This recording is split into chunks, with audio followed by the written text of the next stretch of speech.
The secret to being the ultimate host, it all starts at home.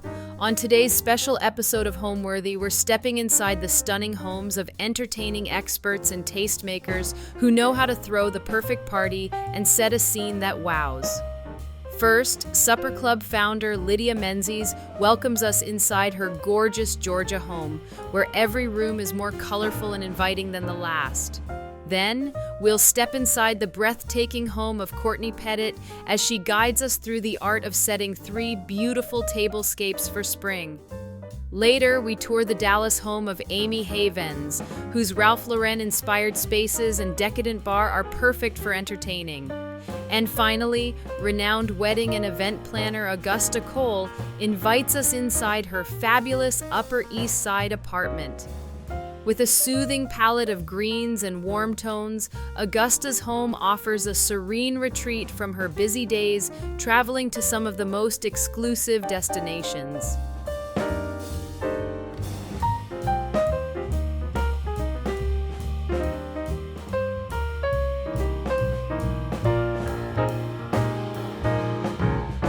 You're watching Homeworthy, where we believe every home has a story. Scan the QR code to subscribe to our new channel, Weddingworthy, where we celebrate amazing couples and the love stories behind their perfect day. Hi, Homeworthy. I'm Lydia. Welcome to our home in Athens, Georgia. Come on in.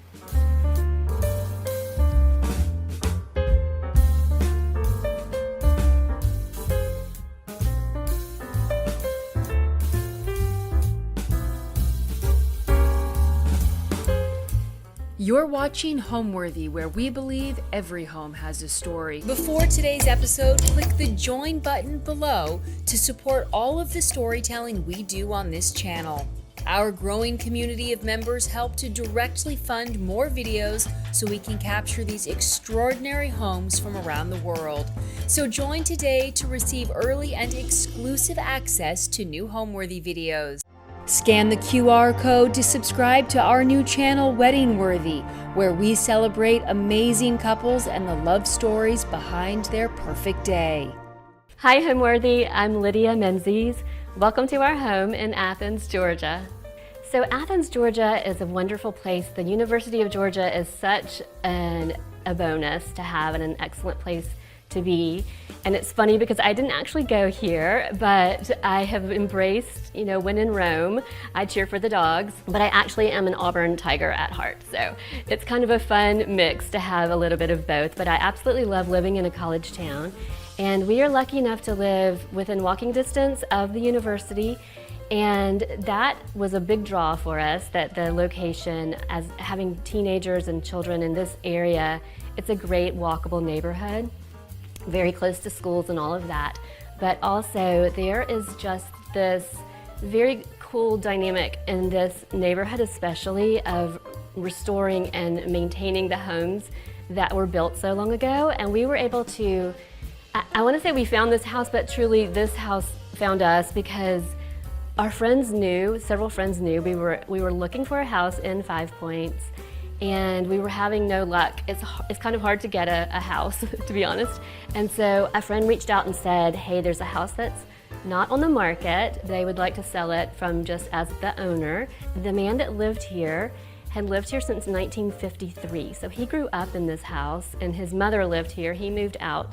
But this has been his home, his parents' home, for over 60 years.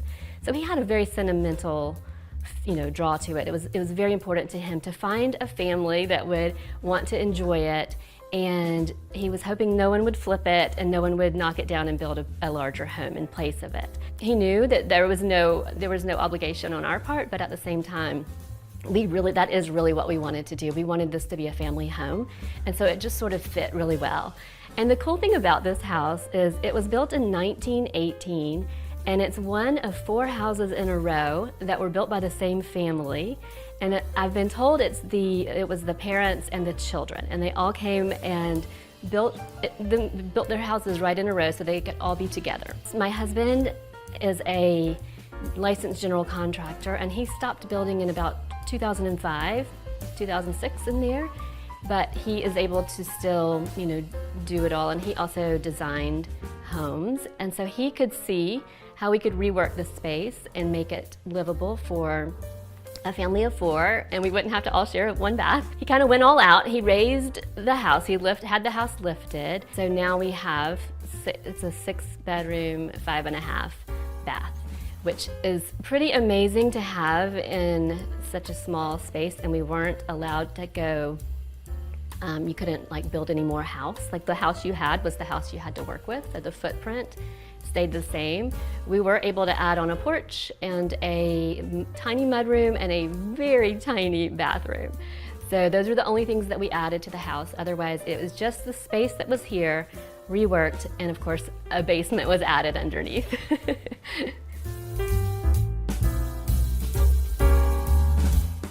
This is my guy Tuck. He heard the door, and so he wants to come and play ball. As you can see, he always has his tennis ball. But welcome to the beginning of our home. We just call it the entryway, and this is our family room, and I purposely wanted to have 2 family rooms versus like a really formal sort of sitting area, because they both have porches attached to them. So I wanted it to be sort of a more casual feel. But when you come in, we have these 2 console tables that are flanking each side, and my husband actually made these. I showed him what I liked, and he said, oh, I can make that. And so he did, and then he painted them and lacquered them. So then we have matching stools that go on each side, and those are Society Social. And then the artwork is Ashley Longshore.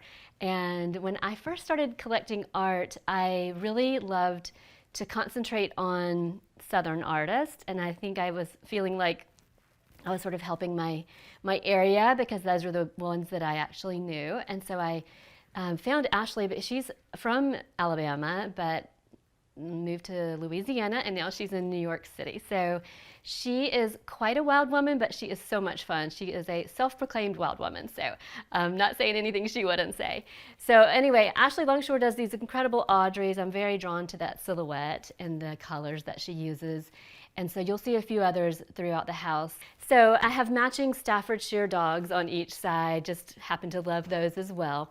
And as you come in, this is one of the very first things I had when we were first married. It's been in so many different places. It was originally bought for the dining room, and it went horizontally.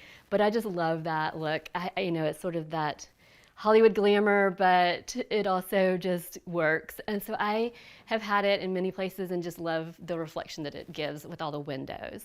And then as we come around in this room, originally this was the family room, and the man that lived here before we did, he was a UGA professor. He was a chemistry professor. And so this was the family room, and then this was his office connecting. So one of my very favorite pieces is this chair, this hooded chair. I love this chair. It just brings something different to the space. And because this space is a little tricky for me anyway, I'm not an interior designer, but I am the luckiest girl on earth to have 2 best friends, or 2 very close friends. I think of them as my brothers, that are interior designers, and they tell me when things need to like be shifted or moved or whatever. And so, and this is Parker Kennedy Living, are the guys that I'm very close with, and they actually had this chair in their home. And as they often do, they were ready to do something different, so we ended up putting it here. And so I was really excited to be able to be take the second hand piece of furniture off their hands. So another little funny thing about our coffee table is that I call this the coffee table intervention, because I had a rectangle coffee table that we had since we were married, and Lance of Parker Kennedy Living would say, maybe you should get a different size that would fit better in here. And he kept hinting, but he was way too nice to ever say. So eventually they knocked out the door. They had driven up, and they literally came in and unloaded that coffee table, and we put it in place of this. And they were like, this is what you need. Here's the bill. And this is what you need to have here. So it was so funny, because they literally were like, enough already. No more of that rectangle.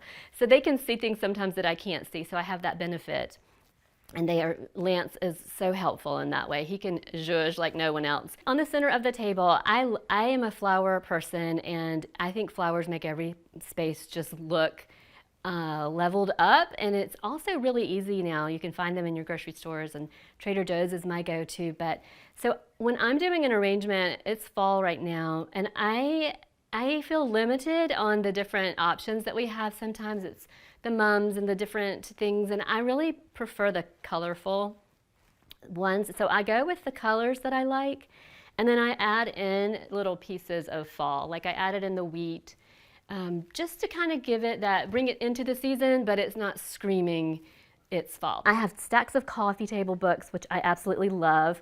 This is Devon.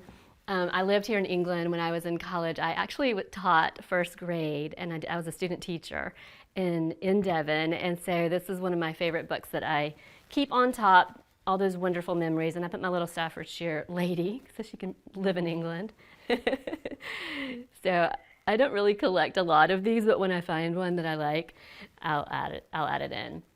Another thing that is really fun to me, I like to have live plants and flowers. When my son was very little, we had to scale it back because he was really allergic. But I did find that ivy was something that was great to have, no allergy. So these are these beautiful Italian pots that I get from John's Garden Company, John's Garden Co. And they're hand-turned pots, and then he puts these really cute topiaries in them. So you'll see some of those around the house. But he's a wonderful garden source. And then the Staffordshire dogs that are right over here, again, I like it when I find the little Staffordshire dogs that are alone. They don't have a partner, because a lot of times they come in twos. And so these are just older ones that I adopted from the shelter, basically. No, I'm just kidding. But I love to find them at an antique store when they're all alone. I'm especially drawn to them because they need a home. So I like to adopt the little, I call them my shelter Staffordshire ones. So that's sort of this table, and again, I think with a square table, is so accurate. It's right on the money for being able to move well in this area. So again, my grandmother's my favorite chair that I loved when I was little, probably because it was short and I could sit in it really easily. So I always wanted it, and I ended up being able to have it. I love to add in pillows and things like that that are not necessarily, straight from a place that you can just get right now. So what I like to do is I have two friends, Meredith Lewis and Laurie Byrne, and they find vintage fabrics that are new, and then they create pillows. And so these are very 80s. And my sister was an interior designer in the 80s and in Atlanta, and it just reminds me of being with her. And so I love those fabrics. So that's a really fun way to bring in some vintage fabrics, but they're brand new. These are actually the same, these little vines. And then over here, I have a Hunt Sloanham box where I keep all of my son's game little devices. So I don't even know the right name for them anymore. It all changes so often. But this is where he gets to keep his things in there. Like he puts his headphones and all of that. So these curtains are from Society Social, and they are Lattice. It's like a Brunswick and Fee Lattice, and these are sort of like an animal print, but it's not really an animal print, so it has that feel to it, and it feels a little bit like a leopard print. So what I do when I'm mixing these patterns, I knew I wanted a solid sofa, and then I added in like a smaller pattern.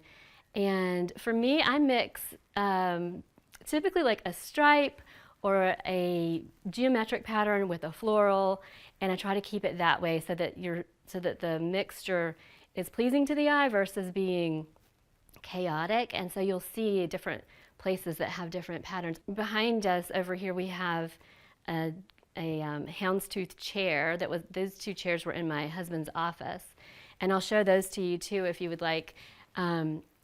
We kept these because they were just comfortable and nobody wanted to get rid of them. So we have these, and then on it, to someone who doesn't know what it is, it looks out of place.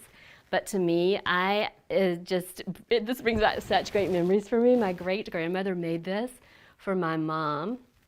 And these are little pieces, little squares cut out of all of her outfits that she loved when she was a teenager. So from like high school on.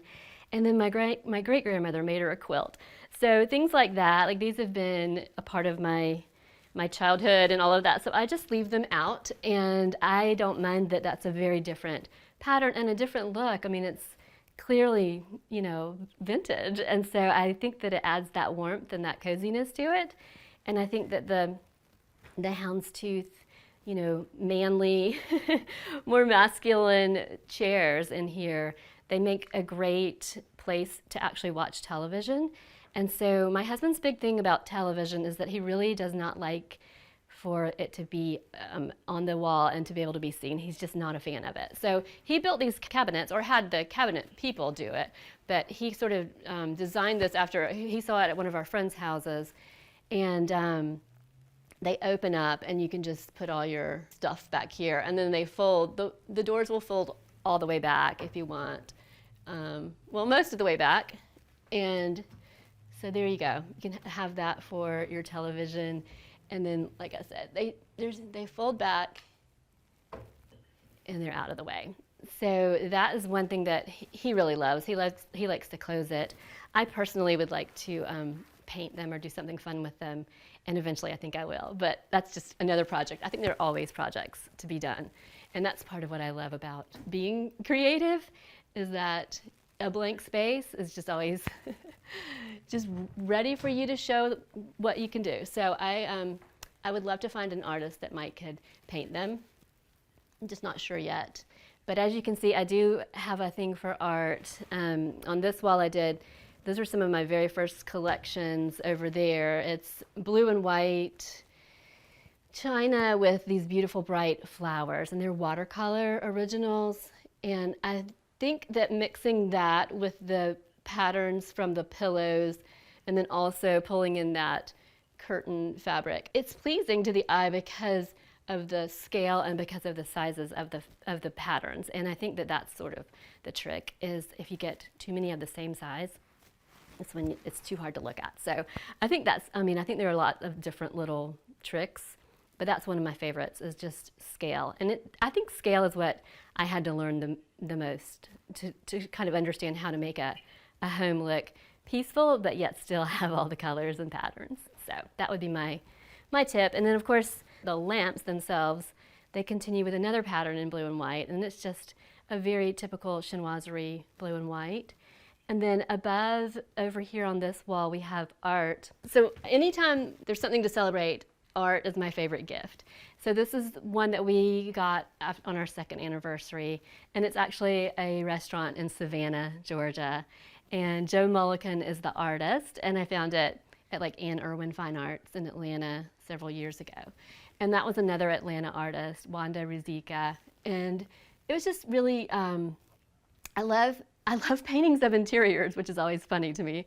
In my interiors, I'll put interiors. And then this is Tuck's favorite place to sit. He is our watchdog. And he likes to make sure that everybody is doing what they're supposed to be doing in the neighborhood. So the fireplace in here, it was a working fireplace, and I would love to put gas in and just make it so that you can turn it on, but we haven't done that yet. So instead I decorate and just make it look pretty. So I like to so obviously it's fall right now, and so I just will use a container, and then I added in pumpkins, and I added in tree limbs from outside, I snipped things from the yard. And then I got these little pumpkins on a stick from Trader Joe's, and they're just so cute and easy to use for the fall. That's always kind of a fun, it just gives you another place to decorate. So if you don't use your fireplace, you can just fill it with pumpkins and make a little area that's pretty to look at. So this is a tray on this is my grandmother's stool, and then this is the tray that when I was in high school, I was Miss Homecoming, and that was the tray that I won. And so I thought it was so funny. I put it out. I finally put it out. It's always been in a box. So as we moved into this house, I'm like, well, I'll just use it, because I was afraid it might get mixed up actually and discarded. So anyway, that's my Miss Homecoming tray. And instead of a trophy, they gave us an engraved silver tray, which was so sweet. And then one of my friends actually put, these are some of my business logo hand embroidered cocktail napkins. I have always really enjoyed being able to show my creative side through hospitality, and it goes with the food that we make, the table setting that I create, and luckily I was able to find the things that I love and create a business around it. And originally I started with a party blog. It was a children's party blog, and I started in 2011. And it was when my children were young, and it was a great way for me to be able to put things on the web that I was doing with my kids that others could also see and enjoy. My friends were always asking me to write a book, and so my blog sort of became my book. And I was thrilled to be able to do that, but I also knew that I really wanted to be a stay-at-home mom. That was at the top of my list. And so as my kids grew up, I decided to get back into really, I thought I would do blogging, but what happened was I found that so many things had changed. I was doing a lot of content creation, and what I missed the most was those beginning years of really knowing the people and having this community. And so I decided to grow my own community, and I called it the Supper Club. And as I began the Supper Club, it was more devoted in the beginning to how to host a party, how to decorate the table, what to serve, and more of the creative hosting side. And then I suddenly realized that everybody wanted to know a little bit more about the business side that I had been learning all those years while I was kind of on hiatus. And so it evolved into a business/hospitality group. So we come for the hospitality and we have the best time and we do all the creative things, but we also help each other. And the number one, my members always say the number one rule is that you have to be kind. And that is kind of what I say, because it's super important to me that it is a group that helps each other and that we bring together the things that we love, and then we boost each other in every aspect that we can. And so we get together about 3 or 4 times a year, and then we also have in-person, besides in-person, we have virtual meetups that we do on Zoom. And then we have the absolute best time, and not to mention the camaraderie, the friendships, we really care about each other, and that's the key. And so that translates into being able to also increase the business side for everyone. I was blown away by the course that it took, and in the best way possible, because it has become something that truly helps other people and also has that thread of kindness and caring that is woven through in everything that we do. Next, I would like to take you to the previous owner's office. He was a professor, a chemistry professor, and it was his library basically. It was full of shelves and chemistry items. So come with me and see how it's changed.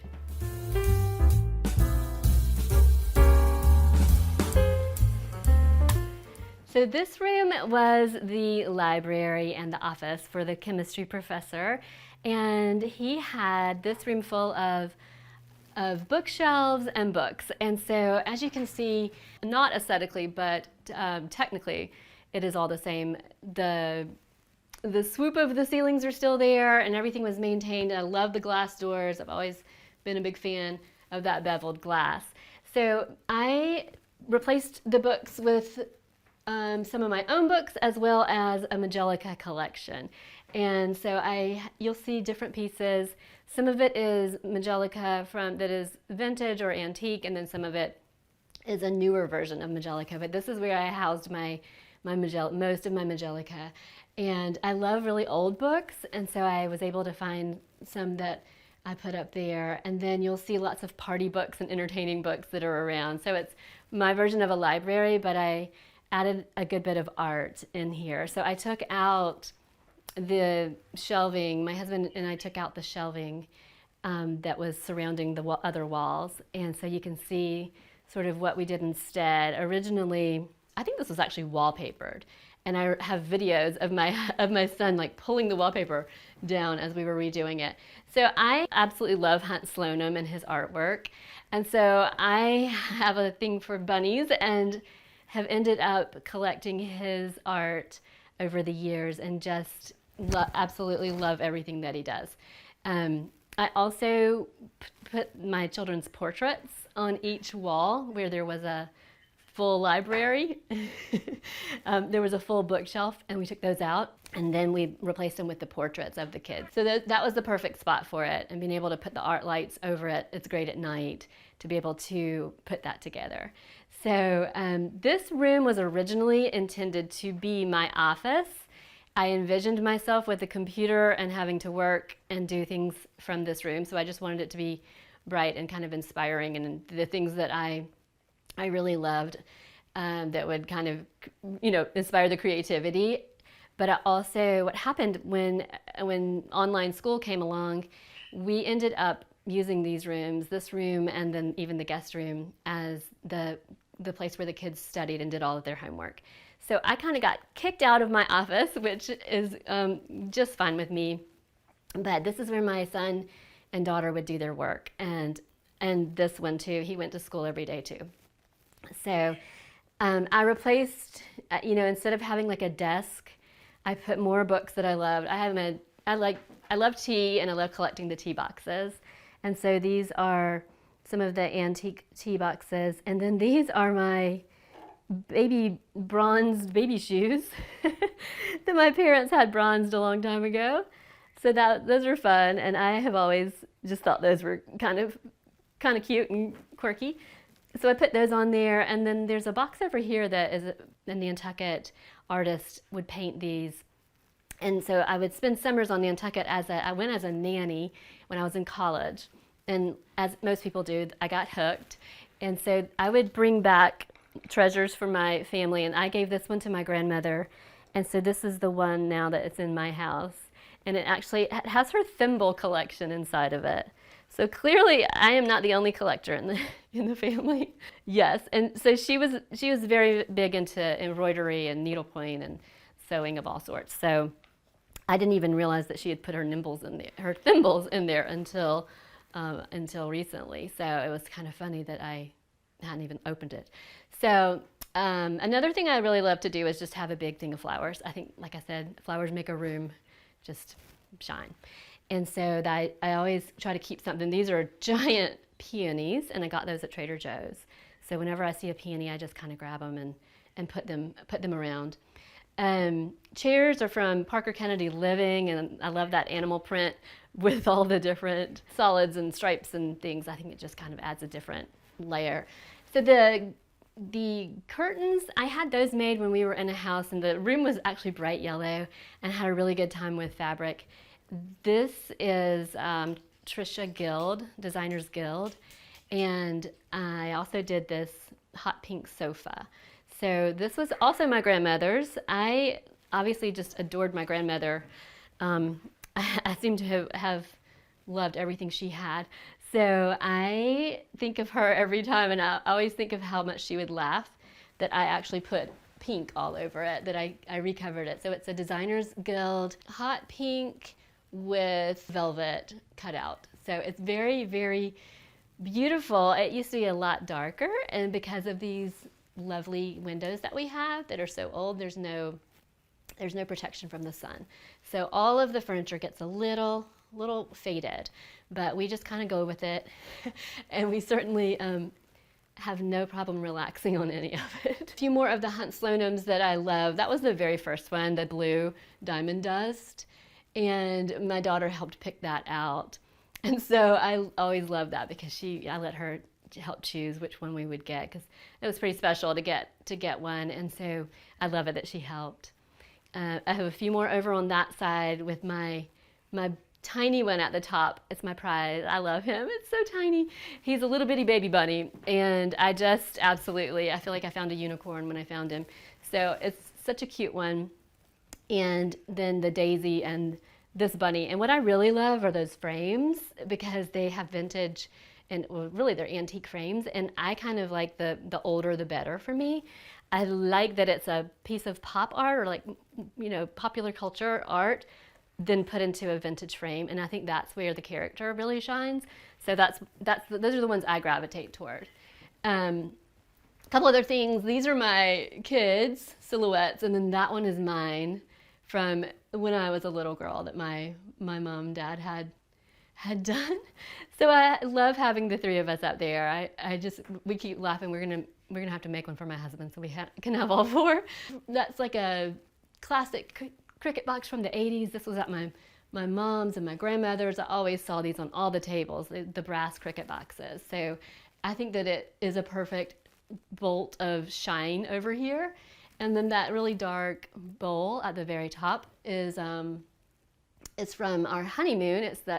It's from Bora Bora, and we brought it back. It was our one little keepsake that we wanted to have, that we always take and keep and put in all of our houses. So I fill it with different. Right now it has boxwoods in it, so it's nice. But yeah, those are probably the things that are so like sentimental and special. Here's a piece of Majolica. I remember being like 20 and finding this at a store and just feeling so mature. So I love this vase and just the shape of it and the colors and all of that. So I can vividly remember finding an antique store on the side of the road in Atlanta and found that little jewel. So she goes with me everywhere. So those are some of the most special parts and pieces that I have in this room. I will show you this light fixture. There's a chandelier in here that is Murano glass, and when you see it, you will see why I had to have it for this room. It was pretty much perfect, and the colors, it just needed to come home, I thought, and live here. So here it is, and it's just a nice focal point that brings it all together. One thing that I'll point out that is nice, garden stools. I wanted to tell you guys about garden stools because I think they've become a lot more popular, but you can also find vintage ones that really warm up your space and add this incredible touch, and it's just such a nice thing. I'm going to pull this chair over a little bit so you can see how it looks even with that animal print. And then this is from the Fab Foo in Raleigh, North Carolina, and she had a pair of matching.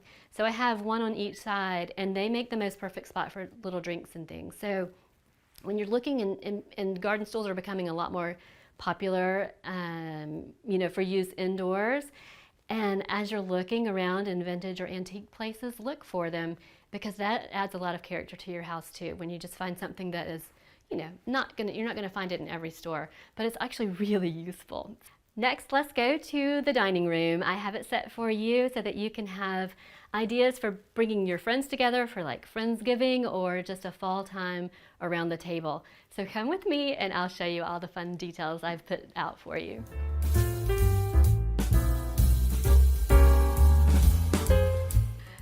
Welcome to the dining room. This is where I love to bring people together, and my favorite thing is to put details out that let them know I thought of them. And I think that a lot of people feel like they have to sometimes go overboard just to impress, but in my opinion, it's never for impressing, it's just to show really that you're thinking of them. So your style may be very different from my style. I just happen to really like it. So if you would love to put out a white tablecloth and have pizza or any kind of things like that you can just order in, then do that. But I want to show you some ideas if you want to fancy it up a little bit or level it up and you want to do some Thanksgiving ideas. Or this would be great for, like I said, Friendsgiving or any time in the fall. Again, my color scheme is based on the colors of our house with a lot of orange put in to kind of pull in those, orangey vibes for fall. But again, for this centerpiece, I went and found a bunch of roses, and I got them all at Trader Joe's, and I did all of the different colors, and I really enjoy doing flower arrangements. I probably could spend all day doing them. The way I I pulled the wheat in the other room. This one I did Veronica, which I love the shape of it and the way it looks like it's dancing. And then these look like a cactus. I don't really know what this is, but it's not something I would normally pick.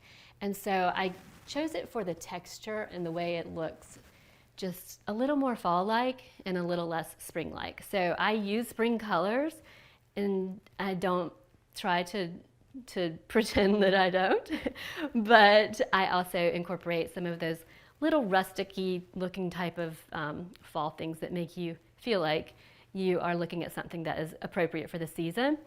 So another thing that I really enjoy making, and my mom used to make these when I was little, these apple trees. So the form is really the only part that you need, and it's a wooden form with nails in it. And I get mine at Cotton and Quill, and she makes them and sells them. She'll ship to you. So if you want a form, I can show you an even taller one in a little while. But these are the smaller size ones. And you just put all of the apples on. It's very, very Williamsburg, and that's what I remember from my mom. She loved everything about Williamsburg. And so that's where you just do those towers of apples, super easy. And these are all pieces of greenery from my yard. So it's super easy to find things outside in your yard that you can put in, and you just need little clippings. So it's just small pieces and that you then put back in. The ribbons I always like ivory in the fall and the winter. I love winter white. So I feel like it kind of takes it less Christmassy or anything like that and just gives it a warm feeling. So I love the ivory ribbons. I like for the drape. I think it looks special. The bowls that I put them in are my grandmother's, and it's this type of glass that I see it a lot, and I just I didn't put anything in this yet because I wanted to show you what I like to do is to take something from family items and stack them in, and then you could fill this with either greenery or you could fill it with flowers. Same thing with that little teacup and saucer over there. That's another family item that has been in our family that I wanted to incorporate on the table, and I love to do that to make sure that, like we were saying earlier, we just layer in all of the aspects of family life. And speaking of family, these were my parents' glasses. When they were married, they registered for them. My mom decided she was ready for me to have them, so I now have all 12, I believe. So it's water and wine. And people always ask me, how do you know which one to put first, water or wine? So I always tell people it's like saying you're going to turn water into wine, or you can remember it alphabetically, W-A and W-I. So even the white and the red go alphabetically, if that helps. So those are some tricks to be able to remember. A couple of other things about the table that I think are really kind of easy to do. I wanted to show you, this is just a note card, like a gift tag. Preppy Paper Girl on Etsy, Laurie Byrne, and it's just a note tag that you can punch a hole in and tie to a gift, so it's like a gift tag. But I just take them and fold them in half, and then I just write the names on them. And even though, especially if you do it fast, you can make a nice thing, but then you just write in the name. And you can make a place card out of it. So even if you're in a pinch and you want to make a place card, but you don't have the exact, thing called a place card, you can create your own. So always finding things around the house, even stationery, I'll create things out of it. So another very fun way to add some pretty elegance to your table is these, I call them twillies. They're made by the Preppy Stitch. And she and I worked together to develop these for my supper club when I first started. And I told her I wanted to be able to monogram any napkin without having to monogram a napkin. And so I wanted to add ribbon with the monogram, and that way you could tie them onto any napkin and then you instantly have a monogrammed napkin, or at least the look of it. I like to find fabric remnants and then create my own tablecloths with them. So one thing I'll tell you about our dining room is I used to have a very traditional table and chairs. It was the big oval table, and I had the Chippendale sort of hefty chairs. And when I started hosting the supper club for my daughter, there were about 20 to 24 girls that would come over each. We did it 6 times a year, so roughly every other month. And I couldn't get them all seated very easily with those big chunky chairs. So I really wanted to find something smaller that would work. And I like it that I could go indoor and outdoor because I really would have to seat them in different places sometimes. So I was maximizing my space when I took out the beautiful wooden dining room set, and replaced it with these chairs. These are from Parker Kennedy Living, and they are they look like lattice or trellis backed chairs. They are indoor-outdoor fabric on the seats, so that way I can take them to the porch if I need to. And they're just painted white, so they are the wrought iron painted white, and they've been perfect because they're narrow, and it allows me to add more people to the table, and that's my main goal. So that was where these are coming from. Another thing that I think you guys might like are these lamps. So I was walking through a store, and I walked right by them, and behind me was Lance of Parker Kennedy Living, and he stopped in his tracks and he said, "You need those for your dining room." And so luckily he spotted them in the corner and just immediately saw that would be the perfect lamp for this space. So I can't take any credit for that, but I think they have added so much to this room. And so earlier I was describing how I had my office in the other room. Well, this really has become my office. And my brother-in-law calls it the lab, where I do all my experiments. But it's really where I design everything and take photos. You'll see this piece over in the corner that I use a lot of times for different party themes.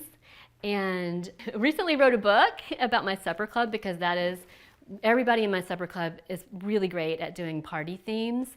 And so I recognized that we could really do something great with all of that creativity. And so I decided in beginning of the year that we would put together a book showcasing everybody's creative side when it comes to tables and parties.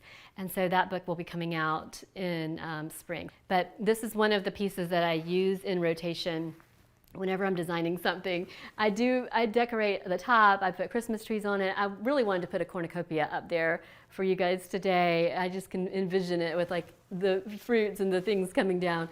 But anyway, so this is something my husband built for me, and it's just a regular fold-out table with the lattice trellis attached, and then the top. So, and I add real greenery and real flowers, and it has been a million different themes, but it's a really fun piece to use. And so I know it's not exactly the norm to have this in your dining room, but everybody's gotten used to it, and it actually works as a great serving place sometimes if I need to put extra things there. So it's not always here, but it's usually here. So I enjoy it. It's just like a creative canvas where I can just go to work. Each November I host a holiday party for my supper club members, and last year it was all Christmas trees, and that's when they were on top, and they were jeweled, and it was very, very elaborate. But I did the whole dessert bar right here, and it was just a great place. And everybody actually sat outside in the front yard. So this whole room was available to use for serving and things like that. So I really just changed this room up a lot depending on what I'm doing and who's coming over. With all the things around your house, you can put a table together pretty quickly, even if you look outside of the box. Like, I have all of these items in this china cabinet, and I constantly use them, and I mix and I match. And one thing that I really like to do, I'll tell you this, is I like to get like 2 of each dinner plate. And let's see if I can find one that's going to be easy to take out. So I'll get, these are 2 different, these are 2 of the same, obviously. And then I'll get 2 of a different pattern. So that way I can always create a table that is going to be different. So instead of getting, I do have 12 of these golden white ones because those are such a, perfect standard use.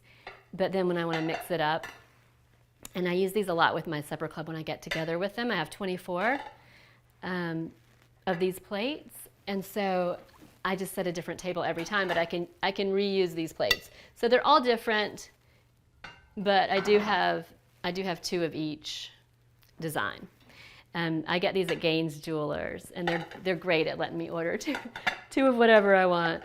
So I love being able to just call and ask what's new, and then it's easy also to get to get either a bread plate or a salad plate to mix and match. So those are helpful ways of adding in different patterns to your table. Well, because my husband has always been in the building industry, this is actually the 5th house that we've lived in. And so we plan to stay in this one.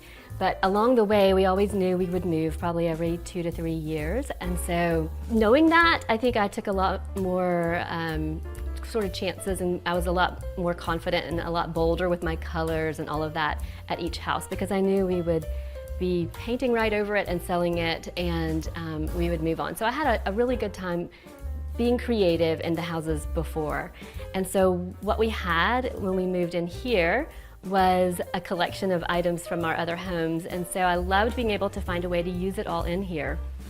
And to be honest, when we were doing this house, my husband was really doing, it was his life from sun up to sundown. And so I knew that the best thing for him was for me to find a paint color that we could paint the entire house on the inside and just let that be. So we ended up, I picked a white that the painters mixed, I don't have a color name for it, and did the entire house the same color, every single bit of it.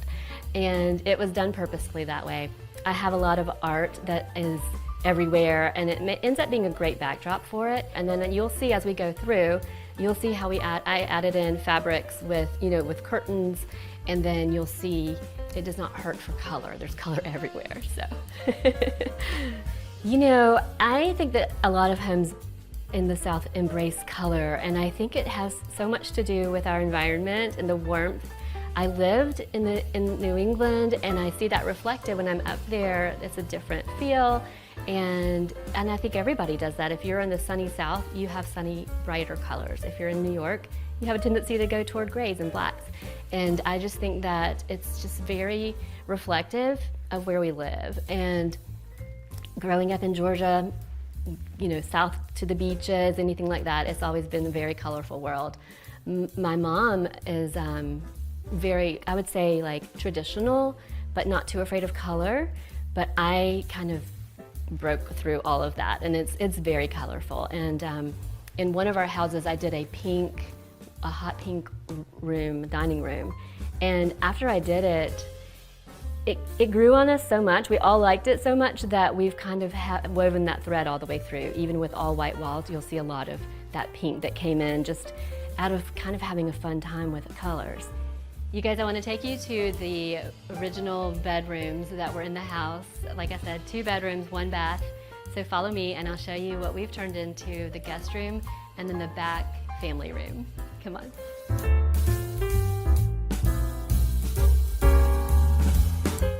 Okay, this was the original parents' room, and as you can see, it is now a guest room, and I went full out with the pink and the white.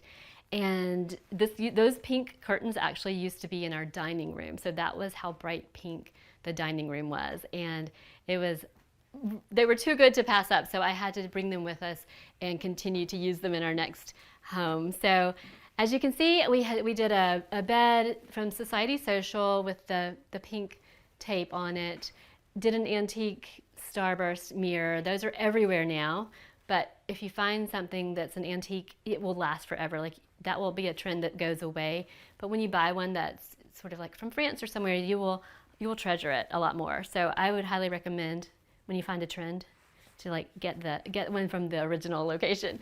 I want to show you this wall. My friend Lance sketched every one of these. They're all different sizes, and they're all different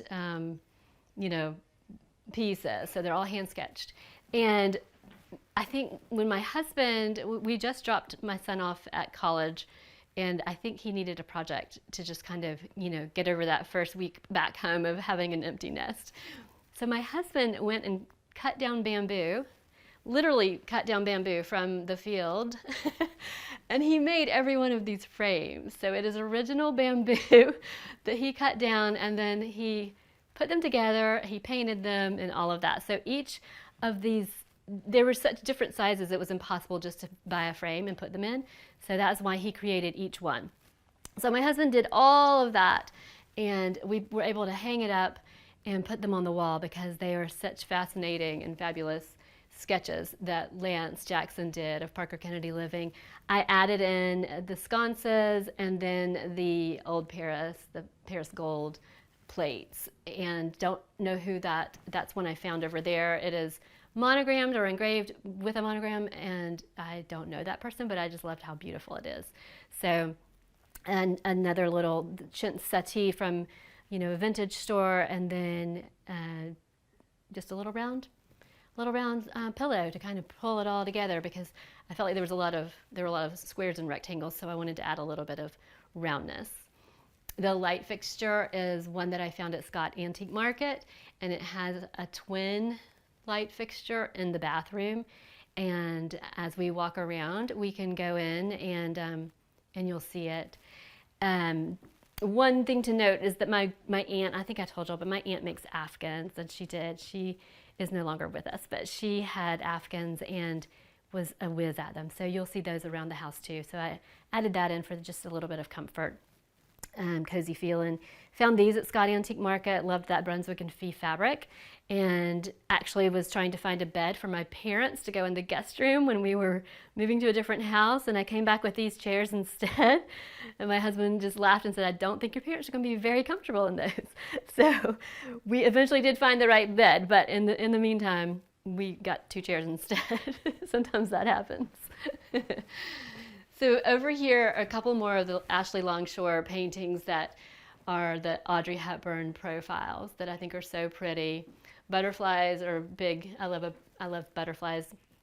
Again, my grandmother was a butterfly collector, and I think I just have that memory, and that's where I picked it up. And this was my grandmother's clock, and then here are some of the pieces of Majolica that I've collected along the way. The very top one is my very first piece, and I used to babysit for a family, and when I graduated, I can't remember if I graduated from high school or college. I think it was high school. That was what they gave me as a gift, and it started my Majolica collection, so that one's extra special. And I will say really quickly too that this pillow is from June St. George. If you guys are ever looking for just these classic pillows, I've always been taught that you're not supposed to put your monogram into your guest room because it's supposed to feel more like the guest versus yourself. So I just say it stands for marvelous. So it's for anybody who's here, you're marvelous. So that's what that's for. So this is the one bathroom that they shared, the family that lived here, one child. And before we moved in, it was a bathtub.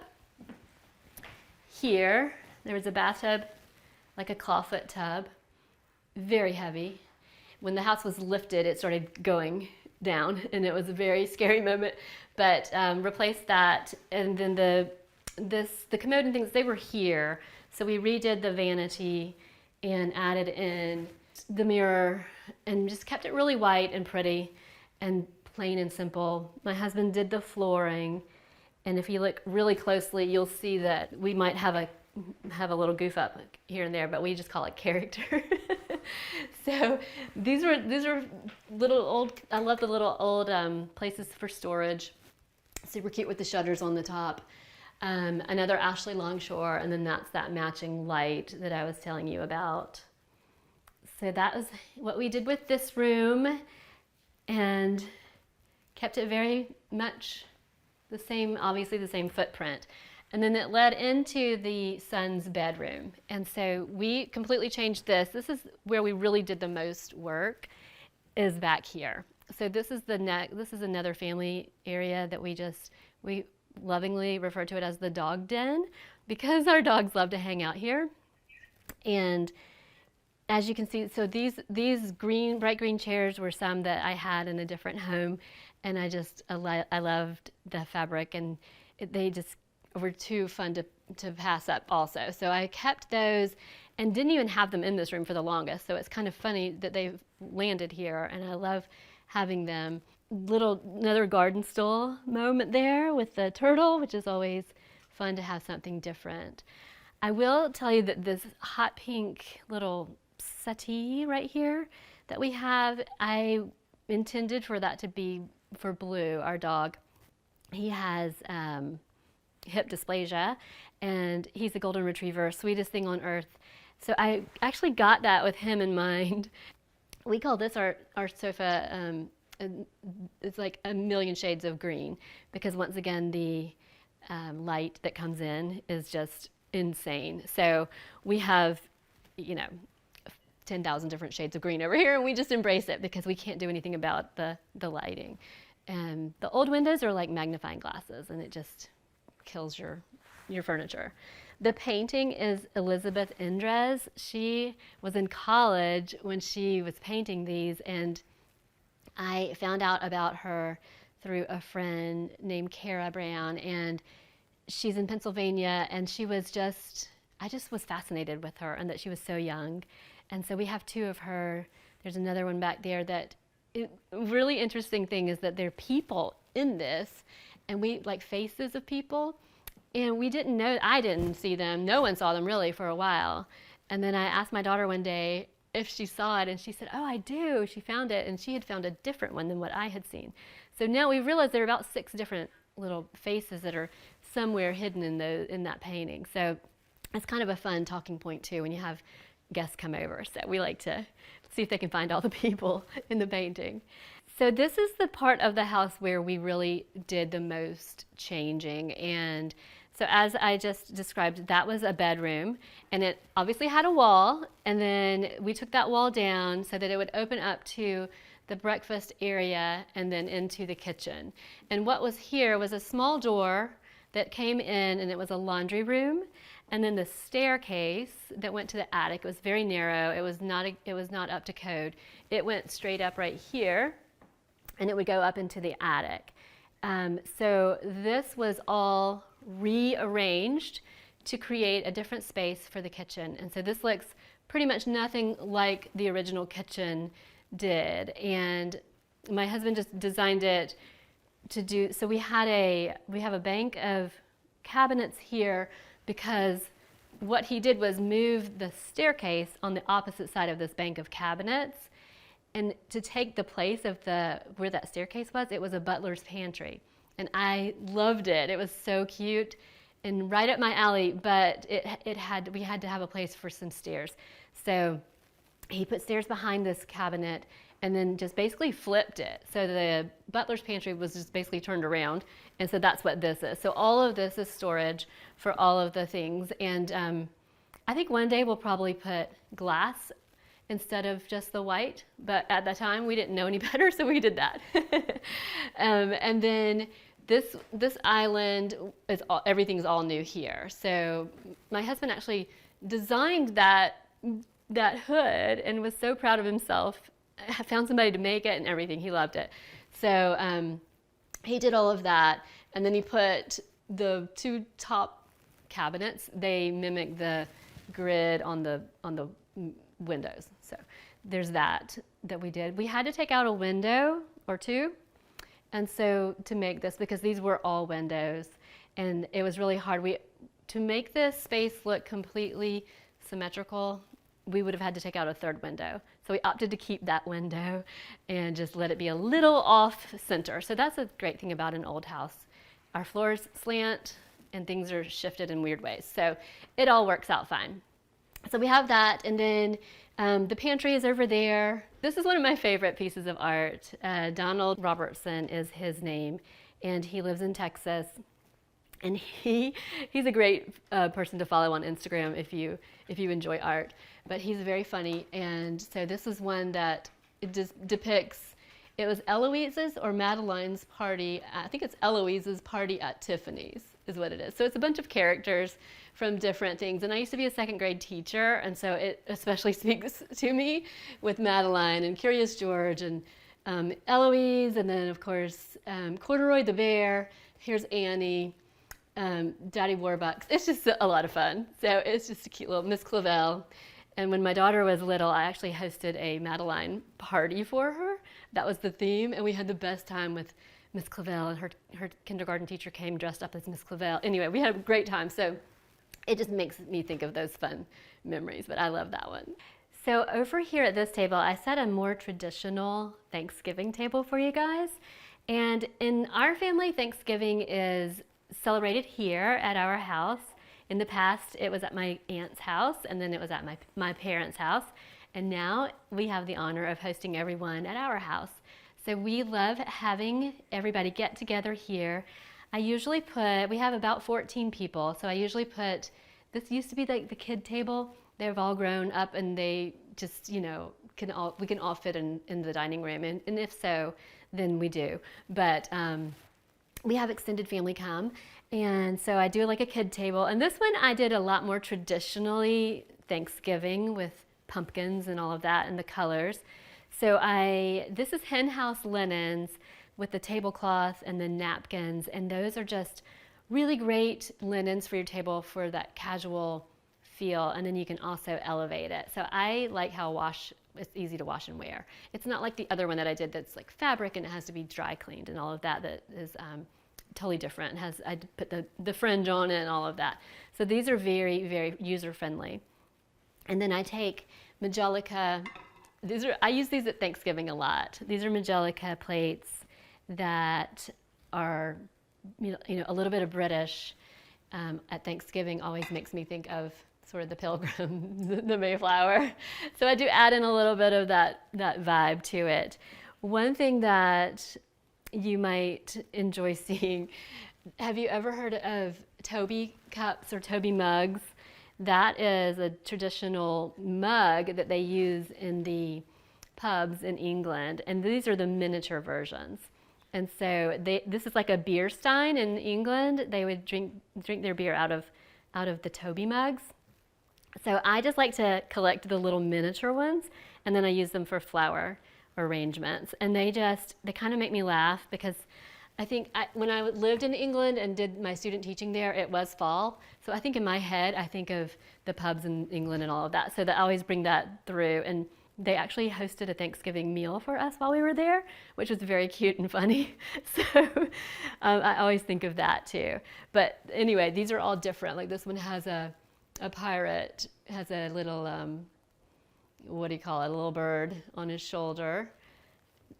And then this one over here is a different guy. So they're all different. And honestly, whenever you have a kids table, especially a grown-up kids table, having little antique pieces that they don't know what in the world it is, it gives me an opportunity to tell them a little bit of history and to also make them laugh. Because and honestly, I try to match up who I think, like, not necessarily looks like them, but like who would have the pirate or who would have the one that has a funny hat or whatever. So those are fun. I always like to add a little bit of humor into the table, especially at Thanksgiving.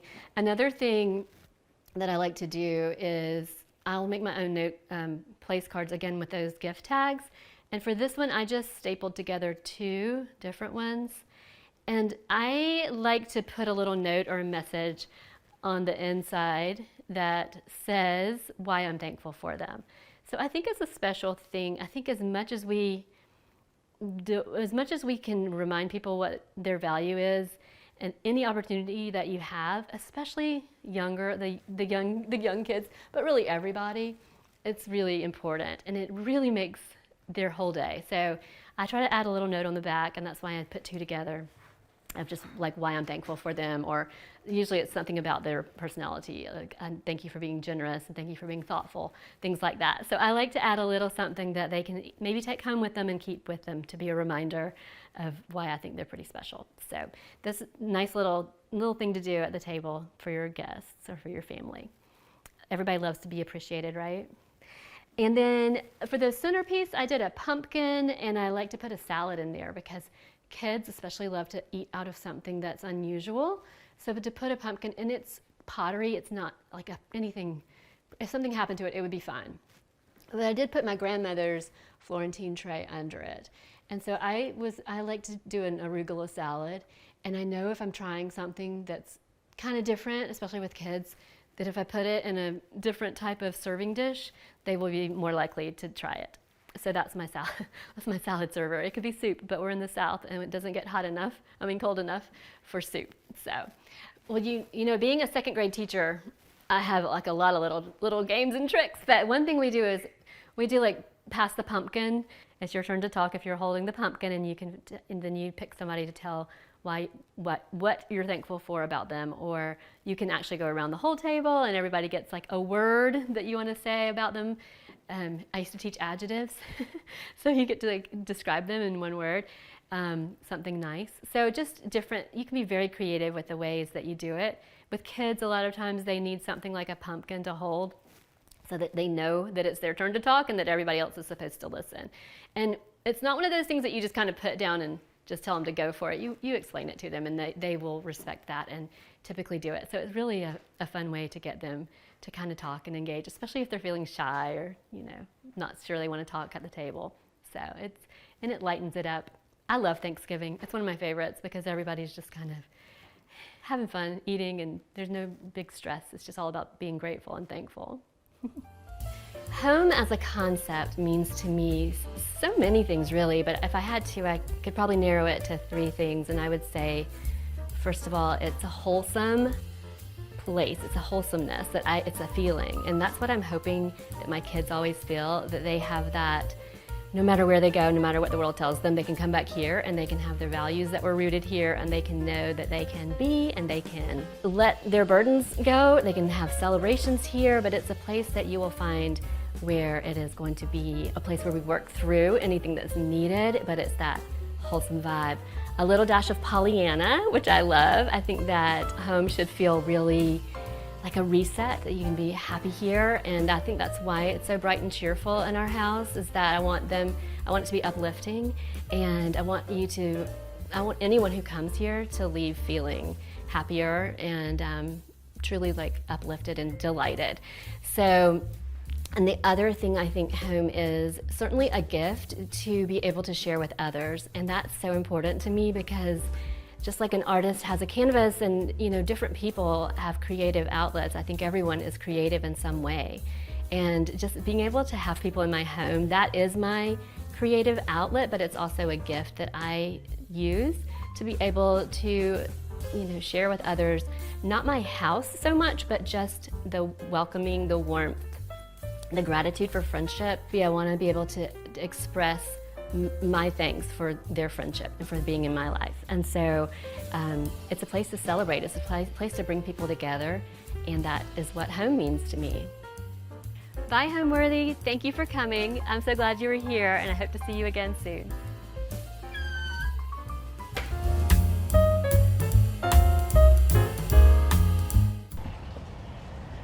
Welcome back, Homeworthy. This is Courtney Petit in Dallas, Texas, and I'm thrilled to have you back at my house.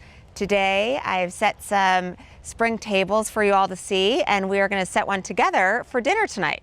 So come back in and we'll take a walk in my backyard and get into the house.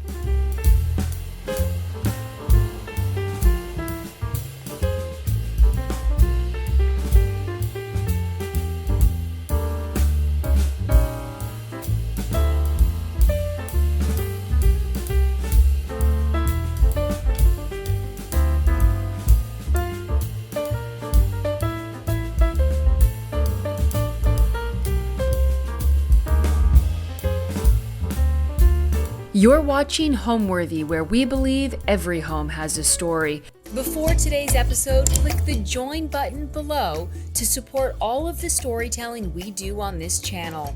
Our growing community of members help to directly fund more videos so we can capture these extraordinary homes from around the world. So join today to receive early and exclusive access to new Homeworthy videos. Scan the QR code to subscribe to our new channel, Wedding Worthy, where we celebrate amazing couples and the love stories behind their perfect day. Hi, my name is Courtney Petit, and we are in my home in Dallas, Texas. So today I'm going to take you into my home and show you some ideas on how to decorate surfaces for spring. We're gonna start in my eating area, where we're gonna set a table for dinner, and then we're gonna go into my closets and search for some things to set that table. And then I'm gonna take you out to the pool house and show you a pool table, and then into the entryway, where I can show you how to bring flowers to life and make you feel like you're walking into a field of flowers when you're walking into a home.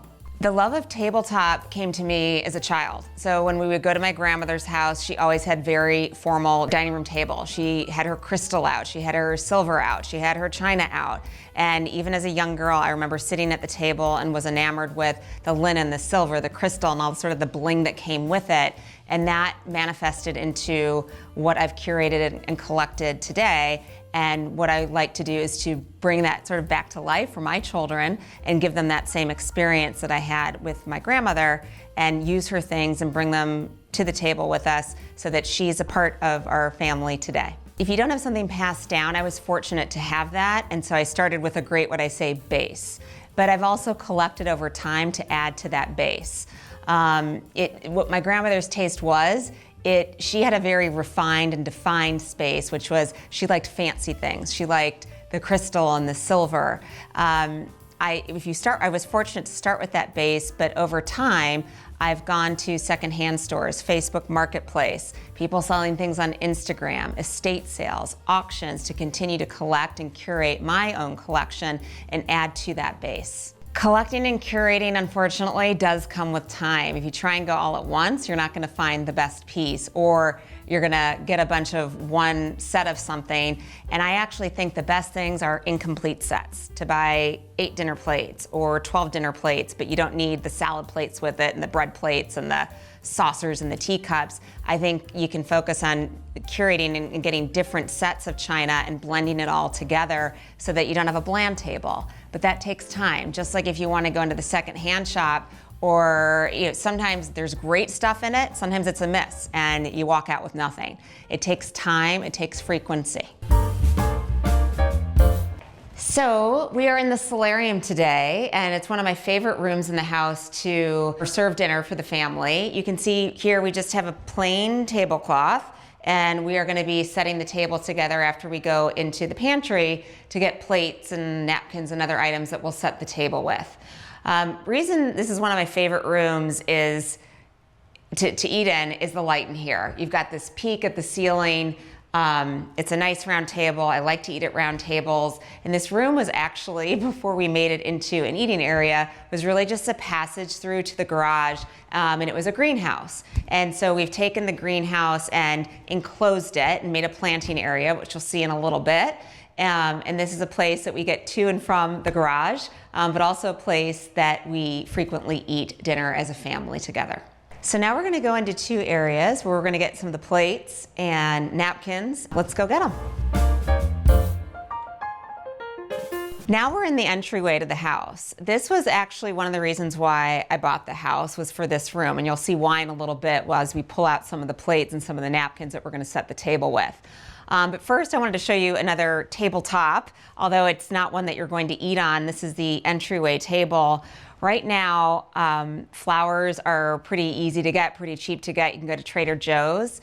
And what I wanted to do is have you all come in and really feel like you were part of a garden coming into the house. So spring table. All these are, it's collected Wedgwood vases that I've collected over the last 20 years. I love the blue Wedgwood, the Jasperware, and just went to Trader Joe's and put some tulips in here 2 days ago, and now they're all in bloom for you all to see, and wanted you all to feel like you were walking into a garden as we were setting the table in here. So one of the things that I love collecting is Wedgwood Jasperware, and you can see all these different pieces on the table that I've been collecting over the last 20 years. This was not something handed down to me, but these are things that I found in some of those secondhand shops, flea markets, estate sales. And if I see them, and I know that the price is right, because they do vary in price, sometimes you'll see them for $15, sometimes you'll see them in upwards of $100. If you get them and the price is right, I will grab them and I'll snatch them. And this is one of my favorite ones just because of the shape. I don't know, I love the unique design of the shape and feel that it's a little bit different than just some of the round vessels. This one here I love too, just because it has sort of the Greek mythology scene on it, and it has all the intricate detail, and it's a little creamer. So they're just really fun. You can get them anywhere. You probably see them lots today, eBay, secondhand shops, estate sales, and just make sure that you price them so that you get one that's for a fair price and that's not overpriced. So let's look now at one of the reasons why I bought the house. It really was. It's centered on this room. And here's why. So you all know I have a lot of different pieces of things that I got handed down and lots of different linens. And I'm going to pull some today. But the house had all these like lovely drawers, and I filled them with linens I've had passed down for me. So you can see that these are a bit, antique linens, or these are my grandmother's, the ones with the C.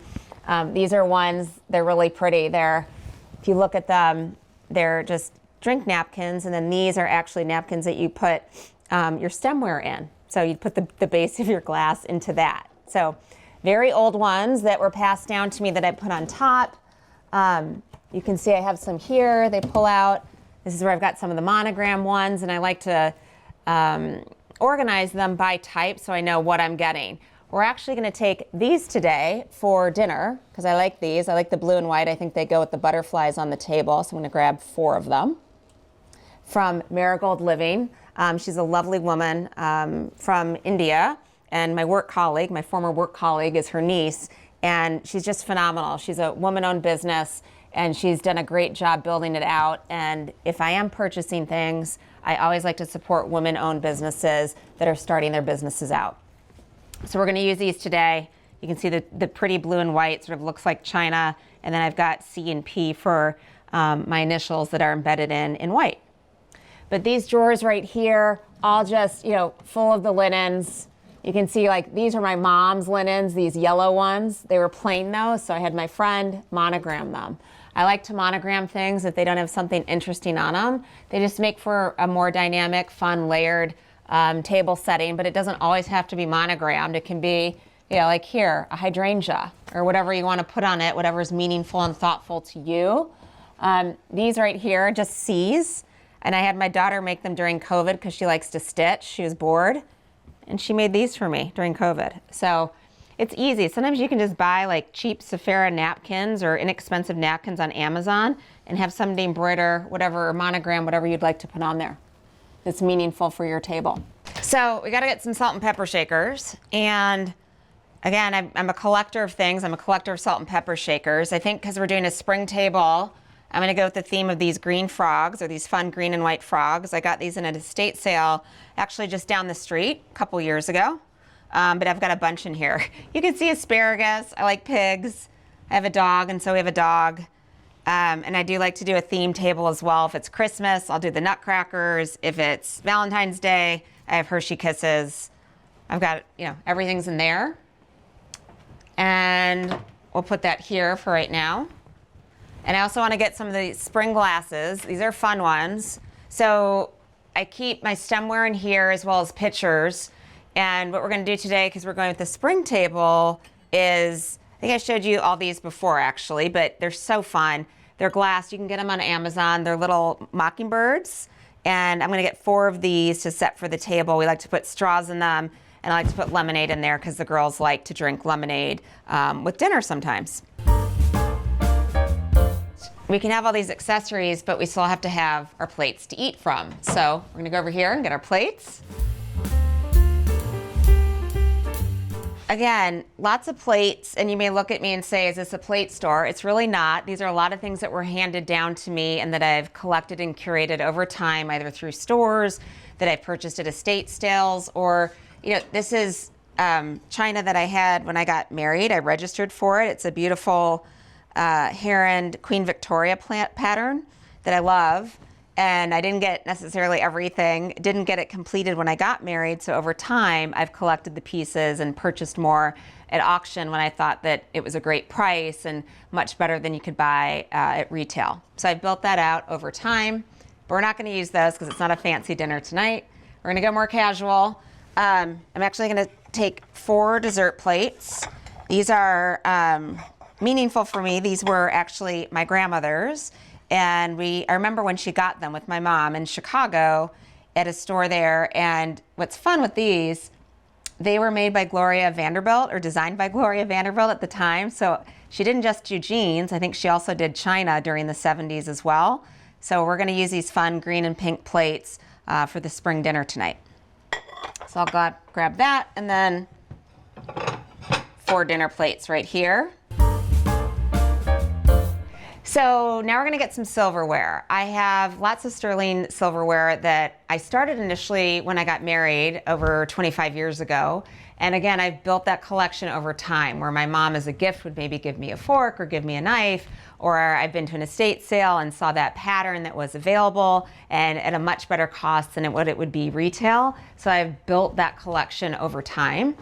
So tonight we're just doing simple, remember I don't cook, we're just gonna do a simple lasagna. All I need are forks. So I'm just gonna get 4 dinner forks. But if you look here, you're gonna see I'm very particular about how things are organized in here. And I'm very particular about keeping count of things, that they go in the right place. You could maybe call me a little bit obsessive compulsive. That's who I am. So you can see in here I've got sticky notes so I know where they go, number one, and then how many I have of each so I know what the count is. That way if I'm having parties or I can't, there's a party or somebody's putting things away, they know exactly where to put it, and then I know what the count is. So if once something's missing, I know it's in the wrong spot, and I go and look for it, and then I have it. So it's really just a memory game for me because I'm getting old and I need to know the count of things that I have. So now that we've got all the supplies for the table, let's go set it. Let's go ahead to the solarium. I'm always on the hunt and there's always space. Like I said, I have 2 daughters, and in my mind, I'm curating things for them and their families. So I always think there can never be enough because there's 2 of them. Plates stack. So plates stack and they're easy to store. The key though is storing them in a place where you can actually see them, because if you see your things, you're going to use them. I remember when my grandmother passed away, my mom had boxes and boxes of things in the garage that she did not use and she was saving for her girls to pass down, me and my sisters, and she never used those things. And they sat in boxes for probably 20 years before we actually started using them in our own homes and were old enough to actually use them. And I remember thinking back to myself, what a shame that was not to use them that my mother didn't use them, but they were in boxes away. It's because she couldn't see them. She probably lost sight and didn't know that they were actually there. Which is why it's important to me to have things out and use tabletop items as decorative pieces in the home as well. I'm gonna be honest, I don't love to cook as much as I love to set a table. There's only so much time, I only have so many strengths, and baking is not one of them. I'm fortunate that my husband does like to cook. Alternatively, I can cook up and heat up a mean frozen lasagna and put a salad together. But cooking's not my forte. I like to focus on the front end of the meal and leave the actual meal to my husband. So now we're in another favorite spot in the house.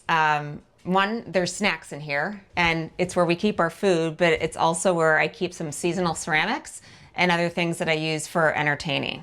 So we didn't change anything in here when we moved into the house. This is exactly how it was. We just painted it brown. And I thought, we don't have enough food to put into all of these spaces, so why not put some of my china in here as well and use it as decorative pieces? So it may be an area you see here that has food, and it is. It's our pantry, but I've hidden the food. So I'm trying to make a pantry as pretty as possible. So let me show you a couple things. A lot of green here. You'll see the plates that we set the table with for dinner, that we're gonna be setting the table with for dinner. These are the saucers that went with us from the Gloria Vanderbilt set. Again, she wasn't just jeans, but she did china too. A lot of these pieces I got at estate sales. You can see the geese right here. The snail is a soup tureen. You'll see I collect soup tureens. My mom's was the cabbage with the little squirrels on the side. A friend had given this to me. The green plates are the Dodie Thayer that Tory Burch sells, that line there. And these watermelon bowls are really fun. They're fun for summer. I have 2 of them. I actually use them for salad or for watermelon in the summer. And I got these at estate sales, I think for like $5 each. So they're fun. You can see I have a penchant for animals, like frogs, anything that brings some spring in. Cabbage bowl I have down here. And these plates are really fun. We use them for dinner a lot. They're cabbage plates. I think I actually got these at Walmart several years ago. They're buffet plates. So you can go high-low. You can get high-end stuff. You can go to Walmart and get really pretty things as well. One thing my mother always told me, and I'll never forget this, we were at a dinner party, and the host served the dinner on paper plates.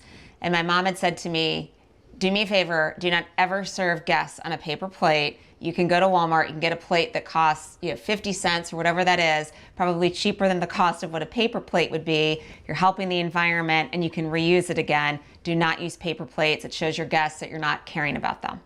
And for whatever reason, with my mother, that stuck with me. And so as a result, now I have a lot of plates. Right through here, you can see in these drawers that were here, that's where we keep, snacks for the kids. I keep a snack jar up here as well. This tureen, it's sort of the tureen collection that I love is a pig. It's Fitz and Floyd. My friend Sam has a shop up in Chicago called Trading Treasures, and it's a resale shop essentially. It was there, and I'm like, this thing is gorgeous. It has asparagus and onions on it. It's sort of like a pig stew. This plate back here, I got at an auction. John Roselli was selling part of his estate. It was stair auctions, and so anything from John Roselli I'm attracted to, and I bought that. This is a pretty just chinoiserie green tray I got at Williams-Sonoma. Silver set that was my mom's. I've got a Santa punch bowl that I use obviously around the holidays. He's sitting here because he's too big to go anywhere else. That's become his spot. Up here, I've got a lot of the serving pieces for my wedding registry, the hair end. You can see I've got more tureens. I have a compare set that was a wedding registry gift. I keep the bowls and cake plates up on top, just there's no room to put them anywhere else. And then over here, again, I just have some of the everyday china that we pull and we eat from. So rather than stacking it, I have it on as display. So a lot of shelf space. I don't have that much food. We're only a family of 4. And so I decided to use the space that would normally be here for food and for a larger family for my things that I want to display. My china, my plates, the pitchers. And for me, what's great, again, I can see it. And if I can see it, I'm going to use it. So while you may see a supply of Diet Cokes and LaCroix and Horizon organic milk, it's next to these pretty things.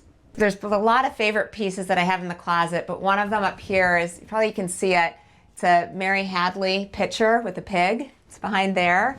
The reason I love that, when we were younger, in the corner cabinet of my kitchen growing up, we had these sets of plates. So we had mugs and plates and bowls that we used when we were little kids. And my sister got these for my 2 daughters when they were born, and she had them made. And they're fun. Like you can see, this is Victoria's.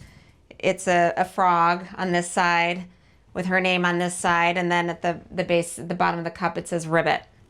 And you can custom make them, all gone. I just think they're really cute. They're nothing fancy. They're made in Kentucky, Mary Hadley. I don't even actually know if they make them anymore. Maybe at certain shops they do, but they remind me of my home growing up, and I wanted my children to have the same ones that I had. Another thing I have in here are these copper pots. My mom had tons of them and had them all over the kitchen.